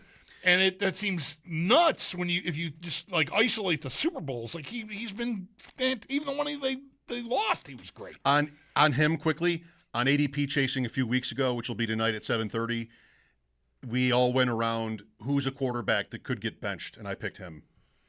It would have to go really badly. Right. But I could see if it does implode, that would happen too with Philadelphia. I'm not assuming that'll happen, but right. I don't know who's had a career like Darnold's, because what you're describing is, you know, you're sort of like your confirmation bias. I decided he was bad, so no 14-3 season in Minnesota. Mm-hmm. Oh well, you had the right coach. Oh well, you had Justin Jefferson. Oh well, you had Brian Flores running your defense. That's not going to change my mind. And you also imploded at the end. Last 2 games of the year were a disaster. At Detroit, at the Rams in the playoffs. So everything, if you thought that way about him, you were justified. Your priors were confirmed. Were confirmed. So this came up last week. I did Matthew's show again last week, thinking about the Vikings, and I asked Sal this too. Like, would you have done what the Vikings did when you have McCarthy as a first-round pick? I mean, he had a redshirt year from his injury. Would you have let Darnold walk and gone to McCarthy? And I say to that, absolutely, yes, I would have. Sight unseen. Mm-hmm. I don't know what McCarthy's like. I know he paints his face. Sam says, buddy, it's not lacrosse, all right? Get rid of the face paint. I'm right there, man. I right there. Any quarterback in the NFL that's doing that, I just think, dude, is a loser. You're working with men here. Like, just cut it out. Well, he came off that way. Yeah. So gym class hero kind of guy. I would have done the same thing. I love my draft picks. This is my chance to have a franchise quarterback. This is my chance to have an Allen or Lamar Jackson, Mahomes, any of them. I have to find out. And so I let Darnold walk, and you know the rest. But who's had a career like Darnold? Part of the point I wanted to make about the confirmation bias with him is he was the 3rd overall pick of the draft. 3rd or 4th? 3rd? 3rd, yeah. So shouldn't that have mattered? Like, this guy had the credibility in term, you know, from his college career as the league saw it. I mean, the Jets doing that was not a reach. That was not considered any sort of reach. There's been cottage industry is too much, but like people have gone sleuthing trying to enlarge photos from far away of the Bills draft board to surmise that Bean liked Darnold more than Allen. I've always thought that, but I don't know. Right. But there's been sleuthing about that. So, yeah, no, it's not like they went, you know, they didn't pass over 2 or 3 consensus defensemen who were higher rated to pick Jackson Rudolph. They picked a guy that most people had in the top 5. Played at USC. Did not play at North Dakota State, right? Played at USC. Wasn't Trey Lance. Big-time college football. Big-time player. Goes to the Jets. And didn't work out. Well, when does it ever work out with the Jets? It's such an interesting thing. Like, just the narratives that we settle into, and that you just, no matter how hard you work, really, even like I know I've done this myself, objectively try to like, yeah, no, I don't believe in it. Like, I think I'm that way with Darnold, and the 3rd overall pick works both ways, because that's a part of the joke about the Jets, like that it went so poorly. And then he's in Carolina, and then, like, I remember when he got on the field for San Francisco, I'm like, who's this guy with the beard? Oh, yeah, Sam Darnold is in San Francisco now. I forgot. Right? And it all is like, what a bust, what a bust, what a bust. And so you have an incredible year, but in the end, I was doing this with him that whole year. He is going to turn into a pumpkin. Same thing I did with Daniel Jones last year. He's going to turn into a pumpkin. Just wait. 14-3. Oh, there it is. Yep. So he goes to Seattle, like, okay, good luck with that, Seattle. Is my – I forget all about the 14 wins. The best case scenario was Minnesota again. Yeah. Where he would have the comfort good numbers, of the coach. wins, defensive coach. Right. Like the surroundings are great, but you know it's coming at the end, and it didn't come. Right. So it wasn't the best case scenario after all. Yeah. What happened was. So, yeah, I think the pedigree is a part of why you can be so entrenched from a negative perspective about a player like that. Because it becomes part of what you're weaponizing against him in saying, like, it's not that good. He was a third overall pick, and he played for like 5 teams before he did anything. But now he did. What did he do? I'm sorry, he won the Super Bowl? I mean, there probably are careers, help us out, quarterbacks that, we're kind of given up on. Jim Plunkett, although he didn't play for 5 teams, but it's a long time ago. Kurt Warner is someone who was not even he was playing indoor football. Well, he didn't have the low point first. That's right. He did in his life, his career. That's right. But nobody even knew who he was. Right. And then he showed up and won it. There's that guy.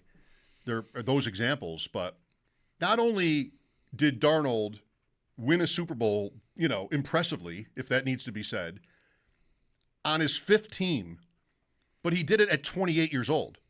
Who's on their 5th team at 28 years old? Right.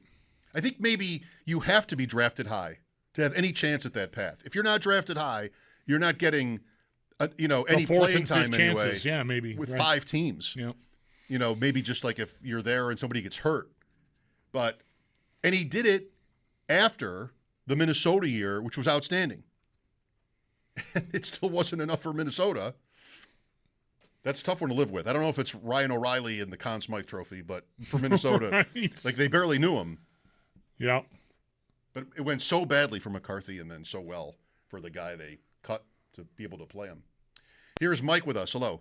Hey, guys. Thanks for taking my call. Sure thing. I think what's really interesting is, when you think about that draft, what if the Jets had drafted Josh Allen instead of Sam Darnold? What kind of career would Allen have had if he started with the Jets?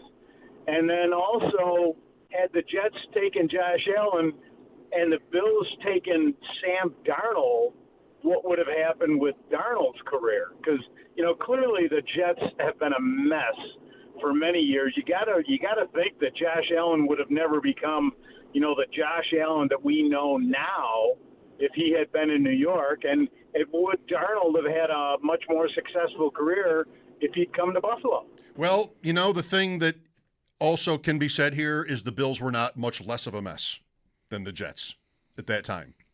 Really, they might have had better records. Well, they had been to the playoffs. I mean, they before they drafted that draft. I mean, McDermott's first year, they weren't great. They weren't really that good at all, but they made it.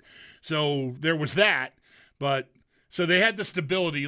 But how much of the stability that McDermott and Bean represented so early is that Allen showed up when he did, and that got everybody a lot more runway because it started to look promising. As soon as 19, it was like, there might be something really, really pretty good in there.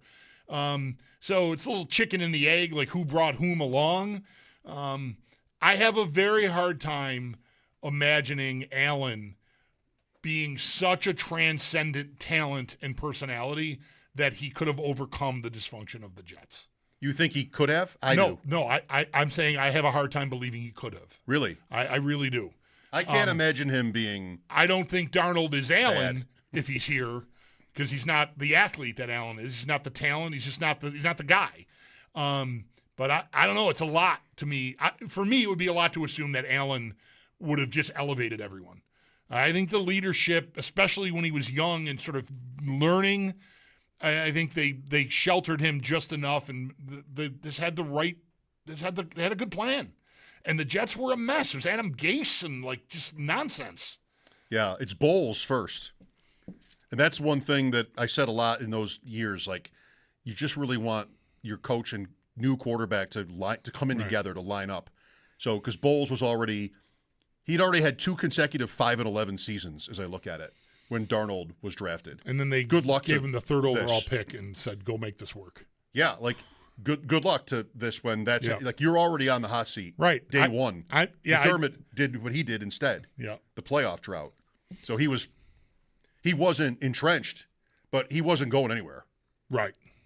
After Allen's rookie year. There was no scenario where he was going to be out. Right? I mean, after he breaks the drought, right, yeah. No scenario where he was going to be out. No. So you have a little bit of runway. And the Jets situation did not have that. No, Bowles, even if it had been Allen instead. Bowles is out, and then the next hire was a disaster, and then that's the end of Darnold in New York, basically.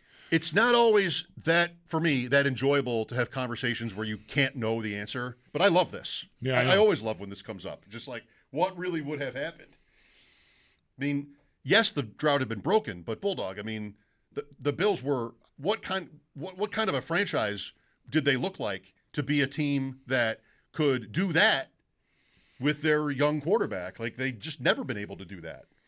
And they were able to this time. So you never know. Good stuff. Yep.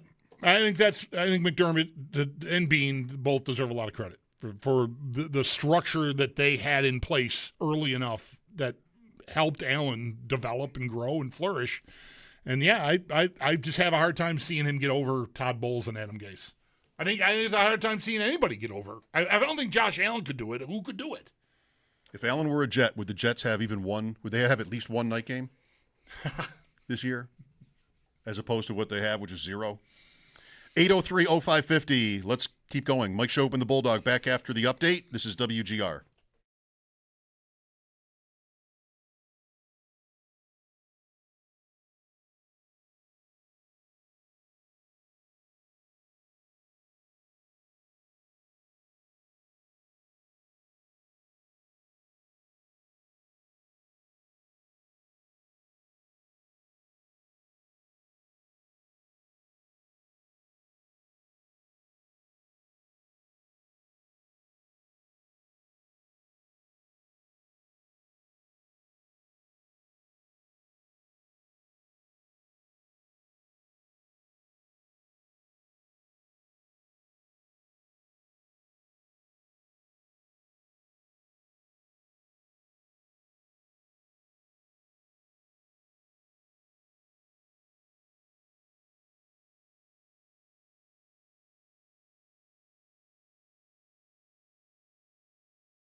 has been crossed in the return to football as Bills rookies have reported to training camp. The vets are going to follow them next Tuesday. And coverage of training camp on WGR is presented by Fiegel Car and Joyce, your border attorneys, and by Outlet Liquor. When you need to stock up, it's the place to buy a case. What's your outlet?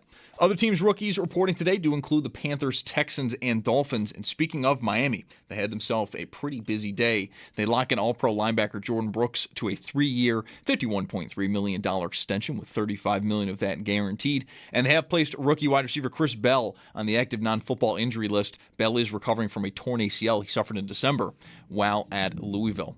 Then in baseball, Blue Jays host Tampa at 7:07. At 7:10, the Red Sox, they're going for win number 15 in a row, which would tie the club's record all time. They do host the Orioles. Mets are at Milwaukee. That one's at 7:40. Yankees Pirates, that one's being postponed due to sustained inclement weather. It's going to be made up as a doubleheader tomorrow. While for the Bisons, they're home tonight versus Rochester. First pitch at 6:35.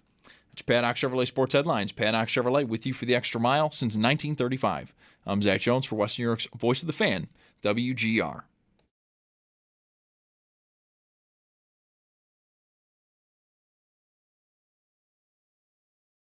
Since Stephon Diggs has left the Buffalo Bills, there's been this everybody eats mantra and spreading the football around, and it's gotten them to where it's gotten them, but it hasn't been good enough. And you heard Deion Dawkins said it's time to stop talking about it and actually do it. A guy like DJ Moore can line on the outside and be able to win, and he's good with the ball in his hands. You look at some of his numbers. Last year was the lowest numbers he's had since his rookie year, but it also comes with a lower number of targets. If they can find a way to get the football to him, that's also going to help a guy like Skylar Bell, who's also a really good receiver when he has the football, similar to Khalil Shakir.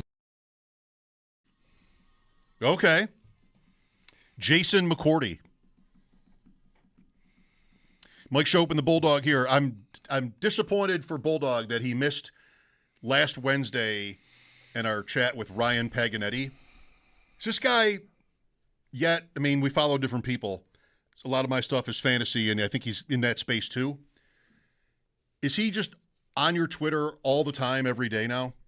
Or at all? Like, he's got a new show with Nick Underhill. I'd never heard of him before you. I didn't hear a lot last week, but I was driving back from an outing with my wife, and we had you on. I didn't hear him, but I heard you talking about you seemed, I know you well enough after all these years. Mike really enjoyed talking to this guy. Yes. He's doing a Siskel and Ebert review of the appearance, basically. Like he's rehashing some of it. Of course, I'm both when you're not here. And so, right. So I didn't know, but the first I'd heard his name.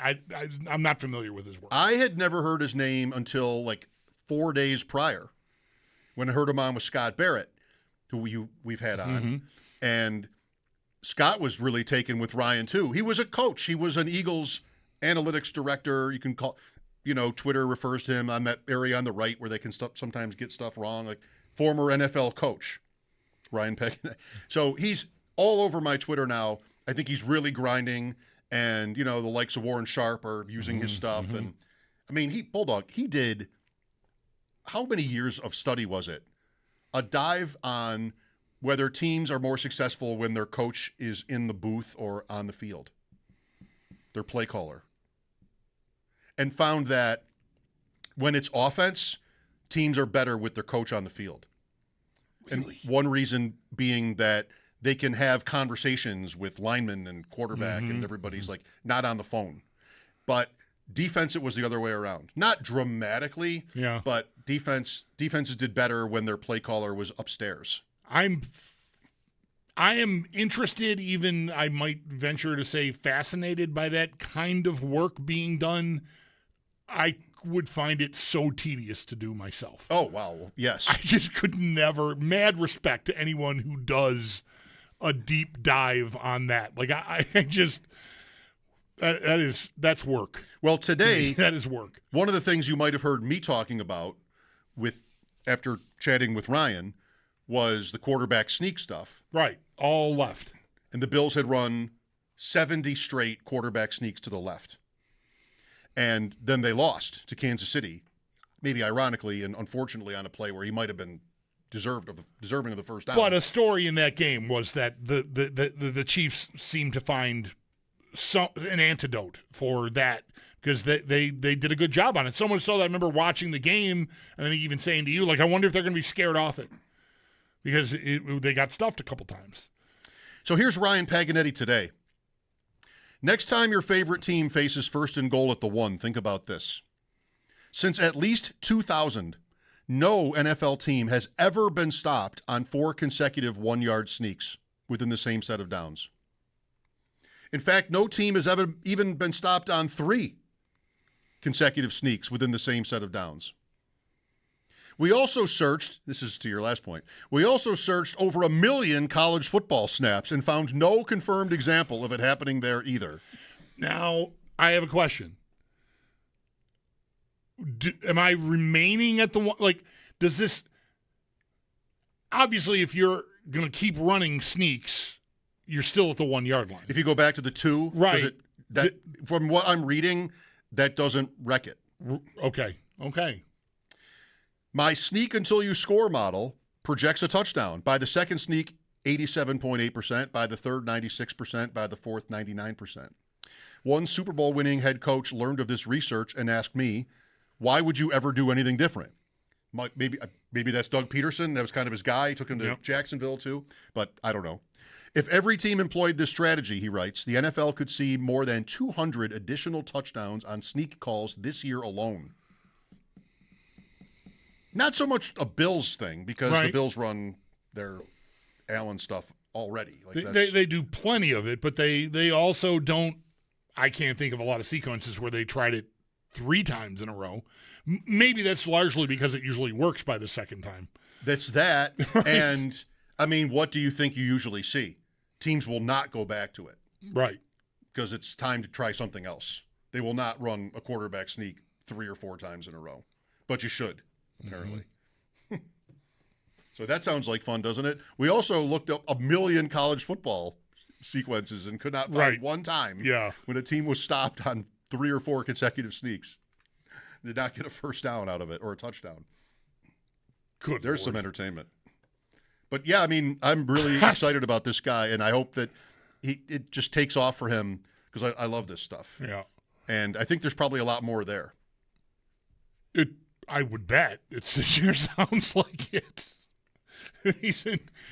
Man, that kind of research is just again, I admire it. I'm not judging it at all negatively. It's just not in my wheelhouse at all. Or mine. I would give up. I just can't. Yeah. I mean, he's got to have data. He's not watching every game. Right. Sure. Still, might make it easier than it sounds. Compiling all that is just that's heavy duty. Yeah, I mean, you heard it in my voice last week, and you might hear it now. There's a certain I have a smile on my face. I was looking up Barry Bonds' page today. I had a smile on my face looking at Barry Bonds statistics. I was never a fan. No. But apparently, this is from Andrew now. There's a player on the Pirates, a pitcher. The bench is emptied last night at the Yankees. I guess I didn't. I think I was gone by then. I got too, to I was 8-5 and I checked out. There's a pitcher on the Pirates, Dennis Santana, who said like maybe he's not good, and it got Andrew's dander up. I saw this when he said even Barry Bonds had a bad season. Right. And I get the point. Andrew's point is, how dare anybody compare themselves to Barry Bonds? I just wanted to find out if he even really did have a bad season. And it turns out really no. No. Right. Not even one. He played until age 42. When he was 42, he led the National League, if not all of baseball, in walks. And he hit 26 home runs. Then he retired. That's still a pretty good year. Yes. He had 2 years prior to that where he barely played. Maybe he was hurt. So throw that out. You throw out his age 40-plus seasons, including the one that I just mentioned, which wasn't bad at all. Then you can only find 2 years in his whole career where his WAR came in like under 5 or 5.8, maybe was. His rookie year, where he stole 36 bases and hit 16 homers, that's one. As a rookie, this guy's coming.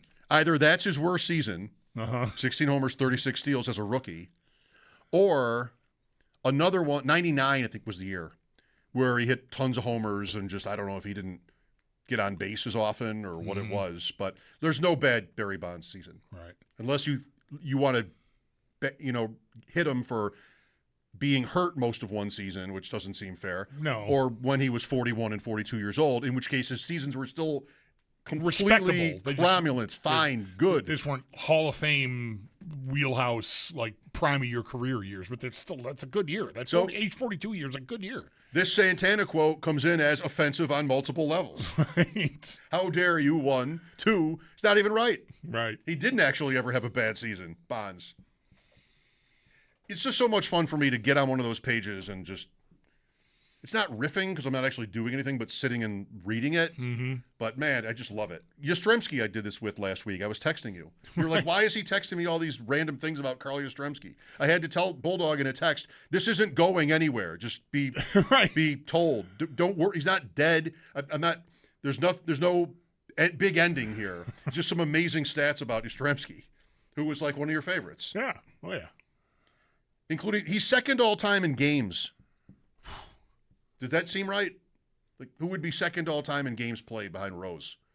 It's him. Well, I mean, all for one team. It's a long. When did he? I mean, he's already a first baseman by 78 because Rice is in left field. But he doesn't play first in the Bucky Dent game. Yastrzemski plays left in the Bucky Dent game. Rice is hurt. He's at the wall. Okay, that's why. Right or no? This is mean of me. I don't remember. I just said it. In my head he was playing first base in that game, but I think that was a mistake on my part. It's the Bill White call in my head. Yeah. Yastrzemski goes, it's a home run. He's looking. Yeah, he's at the fence there, and he like almost passes out. Like he sees the ball land in the net, and he slumps hands forward. on his knees. Oh, And what? Yeah, just happened to us. Exactly. Reacting on behalf of all of New England in a perfect way. Very much like the very first person that might have said Bucky bleeping Dent while his hands are on his knees and he's on the warning. He's like, get out of here. Are you kidding me that just happened? Was Rice maybe hurt? That's right. Well, if he wasn't in left field, he had to be. I think Boomer Scott played first. Okay. That day. Yeah. Right, I'm just trying to figure out, but he eventually transitions to first base, and I just don't remember now how long. But you're right there, though. I mean, if it wasn't that year, it was. I'm sure you're right. Well, yeah, because Rice played. If he was hurt that day, then they would have put Yaz back out there to play the wall. Boy, maybe Rice was the MVP. He played 163 games. What was their lineup? Would Rice DH and they had Scott at first base? Maybe that makes sense. To get the extra bat because Guidry was left-handed. Yeah, maybe. Maybe that's what they would do against lefties. Because George Scott was right-handed. Okay. And you'd want his bat instead of. Yep. I don't know who the other guy would have been. Where's Jerry when we need him? Another guy who I'm sure would love to talk about this subject. Right. Yeah, Rice played 163. So he played that game. Yeah, okay. He played that game. I can see it now.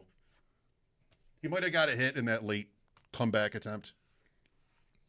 All right. Who hits the ball that Piniella can't see, but miraculously stays in front of enough to keep them from scoring? Okay, I don't know, but I want to say Remy. Okay. Isn't it a lefty? Sort of pulls it. I want to say Remy. All I can see from that play is Piniella in the outfield like this. Yeah. Can't see the ball. Oh, there it is. I got it. Okay, fine. And he just stabs at it. Yeah, he doesn't catch it, but he keeps it in front of him. Like it was trouble. Doesn't see it until it lands. Right. And then it's like, boom. Yep. That was big, right? It's huge. Yeah, they might have scored 2 on that play if it did by him. All right. Because that's the right field corner. Like that's. The little things. Not that ball was more in the. It wasn't going to the corner, but still, it's a deep right field, and yeah, that ball would have rolled a while. The Piniella stab, Thompson not passing to Benson. In overtime. Your moments that you can't get over. Come on. Right. Why me? Mike Schopp and the Bulldog, 803-0550. This is WGR.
I got my teeth cleaned today.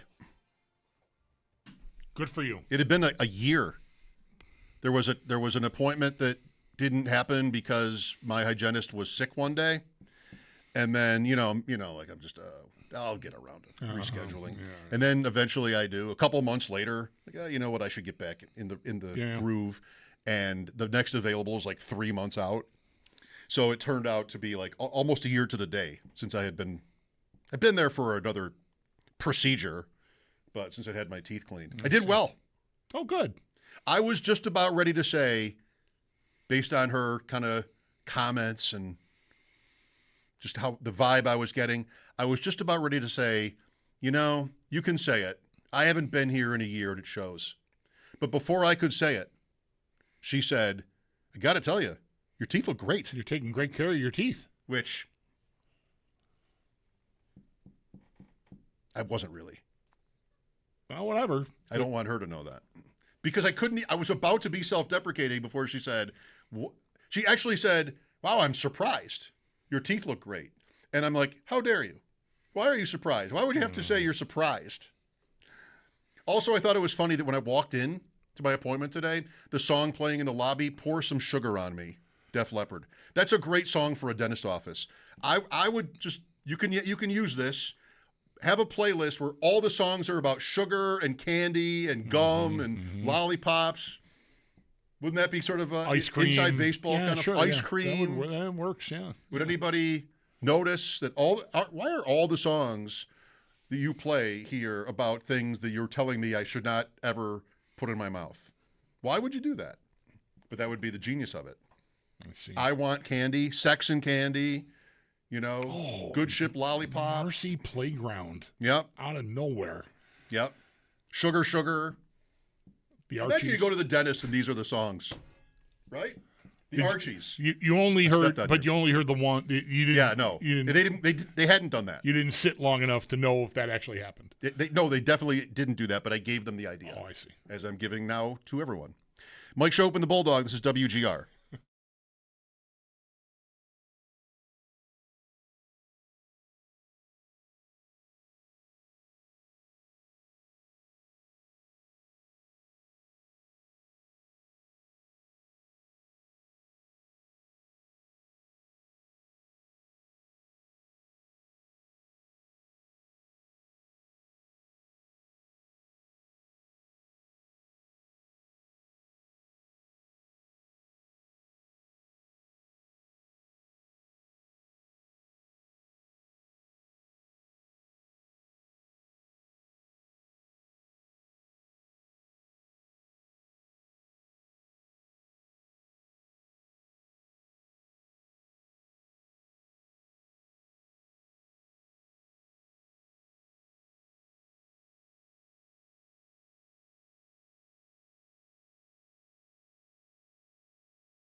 Rookies reported to camp today for the Buffalo Bills as we cross another threshold in the return of football. Vets, though, won't report until next Tuesday. And coverage of training camp on WGR is presented by Fiegel Car & Joyce, your border attorneys, and by Outlet Liquor. When you need to stock up, it's the place to buy a case. What's your outlet? Other teams' rookies reporting today do include the Panthers, Texans, and Dolphins. And for Miami, they had themselves a busy day. They lock in all-pro linebacker Jordan Brooks to a 3-year, $51.3 million extension. $35 million of that is guaranteed. And they have placed rookie wide receiver Chris Bell on the active non-football injury list as Bell is recovering from a torn ACL he suffered in December while at Louisville. Then in baseball, a lot of delays and postponements. The games that are going on today, Blue Jays hosting Tampa at 7:07, and Mets, they're at Milwaukee at 7:40. Red Sox and Orioles, they have been postponed until tomorrow. They'll have a doubleheader, as will Yankees and the Pirates. And then for the Bisons, that one is currently in a rain delay as they are home tonight versus Rochester. We'll keep you up to date if that changes to a postponement or if it gets underway tonight. That's your Paddock Chevrolet Sports Update. Paddock Chevrolet with you for the extra mile since 1935. I'm Zach Jones for Western New York's Voice of the Fan, WGR.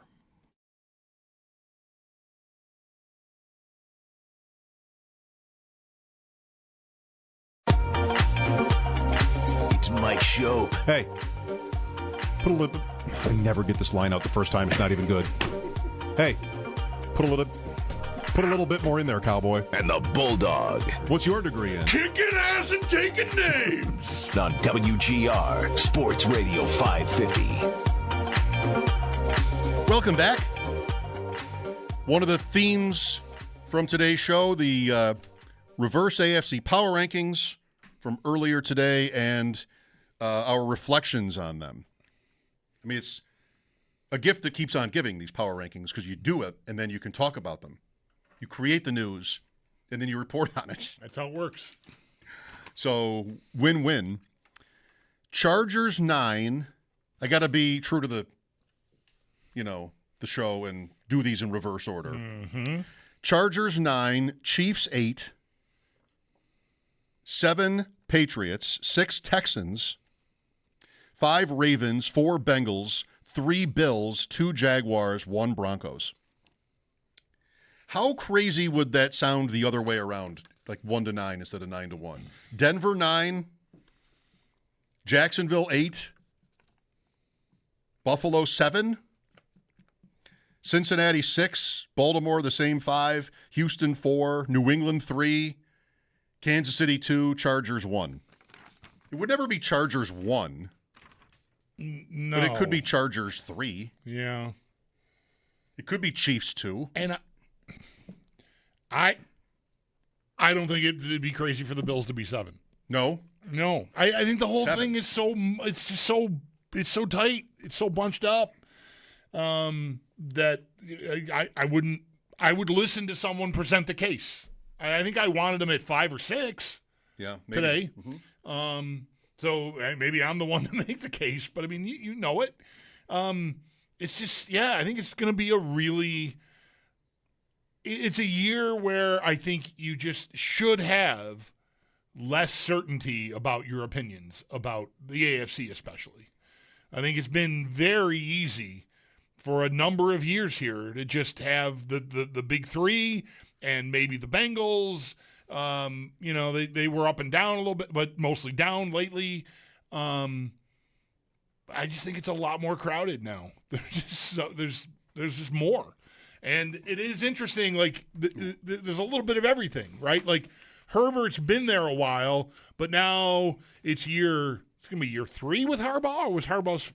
Yeah, that's right. It's year 3 with Harbaugh. Now McDaniel is there. Say what you will about his sweatpants and his vaping and how he handled things as a head coach in Miami. I think he's a great offensive mind. Like, I think that could really be hot. And so much so that I sort of feel like if not now, then somebody gives this speech every summer about the Chargers. Like, if this doesn't get them to 12 wins, then I'm done with them. But then, something else will happen. They'll bring Belichick out of North Carolina or something to be their defensive coach, or I don't know what. And everybody will get right back there again. But any of those teams to me are legit.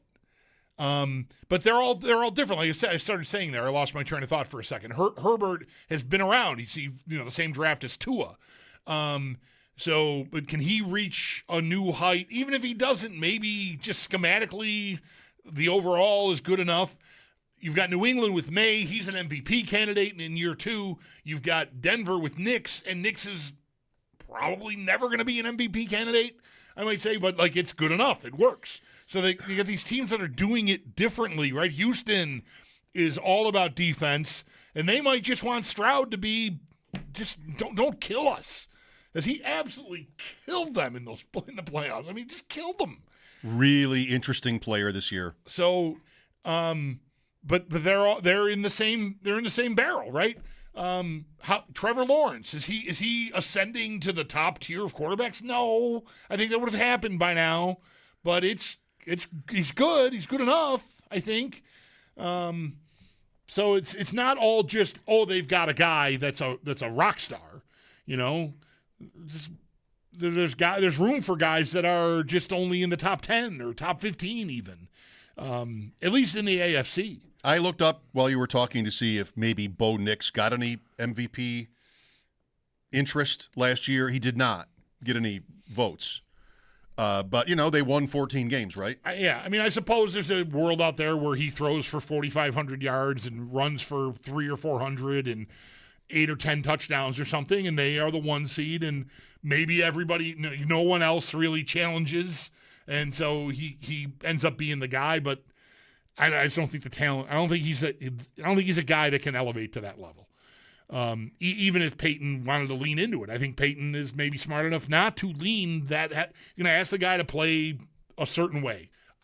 The story goes, like he targeted him, thought like his skill set that works with what I want to do, and we can make this work, even if he doesn't have all of the gifts that more talented quarterbacks have. So that's why I say it that way. I just don't expect him to ever be the best player in the league. I had a minute last week where I went through the Bills' schedule and looked at who they face in terms of coaches. This is kind of interesting. I'll do this for you because you were so nice earlier about about what, when I deleted all those emails. Oh, you listened to my dentist appointment story. D'Amico Ryans. I mean, he's got to be at least decent.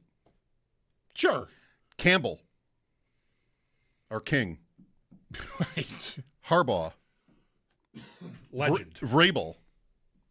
McVay. Right. There's your first 5. Yep. Clint Kubiak, I don't know. Lights on for the Raiders. He has a good reputation. Yep. Genty Bowers, first overall pick quarterback. We'll see. Jesse Minter is the new Ravens coach. Yeah. Not much to say there. No. Don't know. Kevin O'Connell. What's going to happen there? Right? Yeah, excellent. Aaron Glenn. I mean, forget it. Halfley. Yeah. Reed. Mm-hmm. Vrabel again. Right? LaFleur. Matt LaFleur. Ben Johnson. Sean Payton. Halfley. Glenn. Yeah. Some big shots. Those are all. Who are the top 10 coaches in the league? Kyle Shanahan's not on the Bills schedule. The Seattle guy's not on the right. McDonald. I mean, he's got a rate at this point, I think. Don't hit me with Mike McCarthy. I would not hit you or with Sirianni. I would not hit you with Mike McCarthy. Or Quinn. But yeah, I mean, NFC North is a beast. Johnson, Campbell, LaFleur, O'Connell. They're all guys who've been there a while, and they're all considered really good. Then you get McVay. The throw-in NFC game is arguably the best guy in the league. Vrabel twice. Baltimore, I mean, it's still Baltimore, even though he's a first-time head coach. I think the only coach that I feel rates in the hierarchy that you just ran down that the Bills don't play is Kyle Shanahan. Okay. I'm looking. I agree with you about Sirianni. He's never been my favorite. I mean, they won. He's got, whatever. I don't put him in that category myself. Maybe I'm a jerk. Maybe I'm wrong. I wouldn't. I just don't see another guy that belongs in that group. Unless McDonald. Right. That's the one. Right. Yeah, the rest are all. Yeah, those are all. Kevin Stefanski has won Coach of the Year twice. He's Atlanta now. Right. Okay. Is he great? He won Coach of the Year twice for Cleveland. Part of that is because you're Cleveland and everybody thinks you're going to be bad always. Right. Why would anybody think that? Earlier. Well, he could really do. I'm sorry to. No, stop. yeah. He could really do a lot for his reputation in this way if he goes and wins 11 or 12 games with Atlanta. That would really go a long way.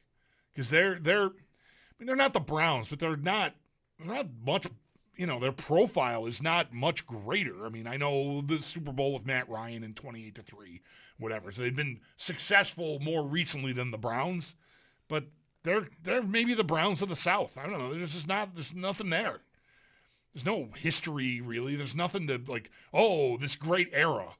Like they had a one-off when they lost to Elway. Kind of, right? That was Chris Chandler. Yep. What? So if he can establish something there, boy, that would be really something. That would be really something. They had a couple of playoff teams with Michael Vick. But yeah, they're an interesting little puzzle. I like Tua. I like Stefanski fine. I mean, why wouldn't you? He's probably good. Bijan Robinson might be the best running back in the league. Drake London is excellent. Kyle Pitts, is it finally time? I mean, he stepped up last year. He got a contract. There's pieces there. I don't like Tua at all, though. You just said you like him? I do. I just don't – I like him personally. I think he's been through a lot. I have no respect for his arm, his game. I think he can do what you're describing. I think with him on the field, they can have a season where, with the surrounding talent. I mean, look, listen to me saying this. If you have the best running back in the league, I mean, that guy is straight A's, Robinson, then maybe that just makes everybody else's job easier. And he's got at least two weapons that are dangerous on top of that. What's the timeline on Penix? Because I don't know that he's not ready. It just doesn't. I guess he could still start, but I'm 100% thinking Tua starts the season. See, I haven't followed it at all. It's Atlanta. Ergo the question. Where is he? What's his timeline? Because I liked him a lot, but it's getting harder to defend it. Well, that could be pretty tenuous because it's new people now in charge, and if they go to Tua right away, which I think 100% they will. I mean, I shouldn't say 100. I fully expect them to do that, and it just depends on whether it goes well. Because if it goes well, you're not taking them out. Yeah. In a weak division, I wonder with a new coach, Penix would have an opportunity to win the guy over. In the classroom, like his acumen, all that. Like, is that good? Because I feel like athletically, like arm-wise, he's. To me, I would play him, I think, 100 times out of 100 over Tua. Do you like that they're both left-handed? I think that's interesting. I don't too. know that it's ever happened. I don't know if I see. This is what's your buddy's name again? Ryan Paget, my new buddy. Yeah, I need to go through quarterback depth charts in history to find out if there have ever been like the top two quarterbacks on the team were both left-handed. Well, he also had Dylan Gabriel. And that might be the whole list of left-handed quarterbacks right now in the league. Yeah. Stefanski had Gabriel in Cleveland, and now these two. I wonder if they would say, it's maybe like camp talk. Yeah, it's good to have two quarterbacks who are both left-handed, so the ball comes at receivers the same way. Right. Their schedule is not a picnic. That's how it is if you like the AFC North teams, then you're going to love how their schedules look. They play AFC South, NFC South. NFC South plays AFC North and NFC North. So here are the Falcons. Yeah. At Pittsburgh, Carolina. The division games are going to stand out like the easy ones. At Green Bay, at New Orleans, Baltimore, the Bears, the 49ers, at the Bucks, Bengals, Chiefs, at the Vikings, Detroit. It's brutal. At Cleveland, Washington. Even Washington could be good. Tampa again, New Orleans again, Carolina again. Especially when you put half their division games in the last 3 weeks, and you read off their games in order, Like it's a gauntlet. Yeah, that does sound tough. Because you'd like to be able to drop in another Saints and Panthers in there, right in the middle. Can I play my division teams 3 times, please? Yeah, Atlanta. That is hard. That is hard. Well, fantasy, Bijan is the 102.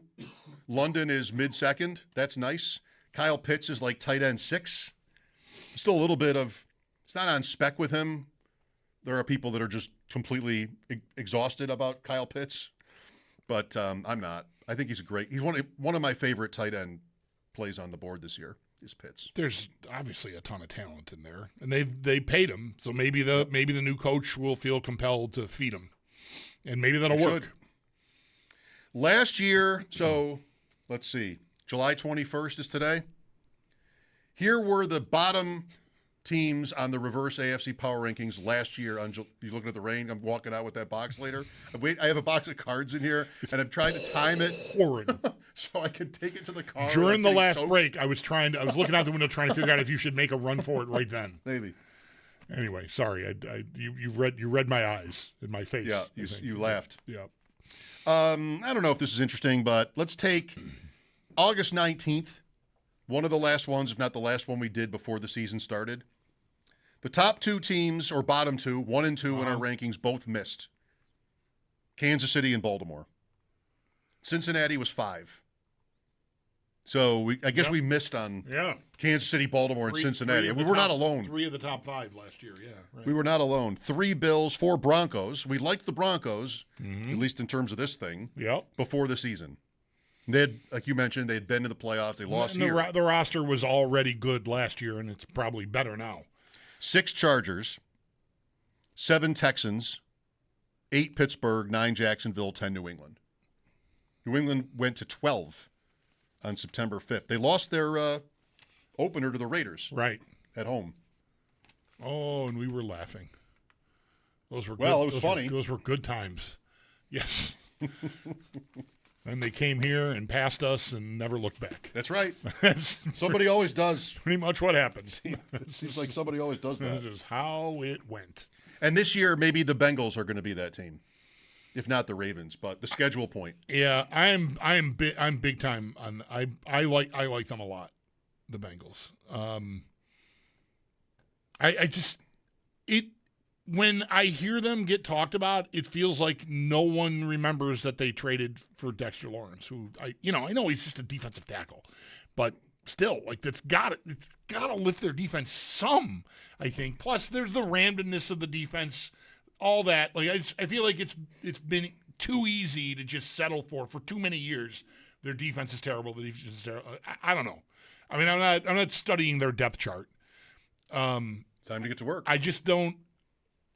I could just see them being okay on defense, not terrible, like middle of the pack, and that's enough with Burrow and Chase and Higgins.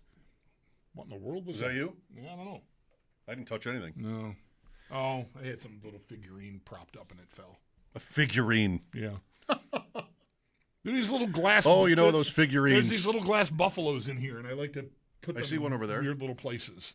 And this one was on my computer screen and it fell, so I won't do that again. Because that's what that was. I banged the table, and thankfully it didn't break. These don't belong to me. I wouldn't want to break them on someone. ADP chasing tonight, 7:30. Chase at the 103. Higgins, Chase Brown in the early second. Higgins at the 3-4. Burrow usually goes to a Chase or Higgins team. Pirates Yankees rained out. I may have time. You might have an opening there. Can you get to the Red Sox? Are they accessible where you live? I don't think so. Going for a 15th straight win. I looked earlier today and I did not see it. They pushed Suarez back one more day, so he'll pitch tomorrow. The big test for me with them, and I thought about it today, would be like, do I throw myself on the MLB.TV subscription for the rest of the year? Oh. Do I do that? Like I'm going to go see them in less than a month. What's that in run? Pittsburgh? I don't even know. As far as I've gotten is our Fubo has it at the bottom of the home screen. You have a bunch of games. They're like, I'm just going to click on that, and it steers you. Buy it. And I never even go far enough to see what the price is. It's like, no, I'm not doing that. There's still 65 games left? Yeah. So, not nothing. I do kind of miss the used to be with the ESPN, you would get a bunch of games, but not anymore. Sal Capaccio with us earlier, as today marked the arrival of rookies out at the stadium. We're that much closer to it all starting. Mike Schopp and the Bulldog. Our conversation with Sal is next here on WGR.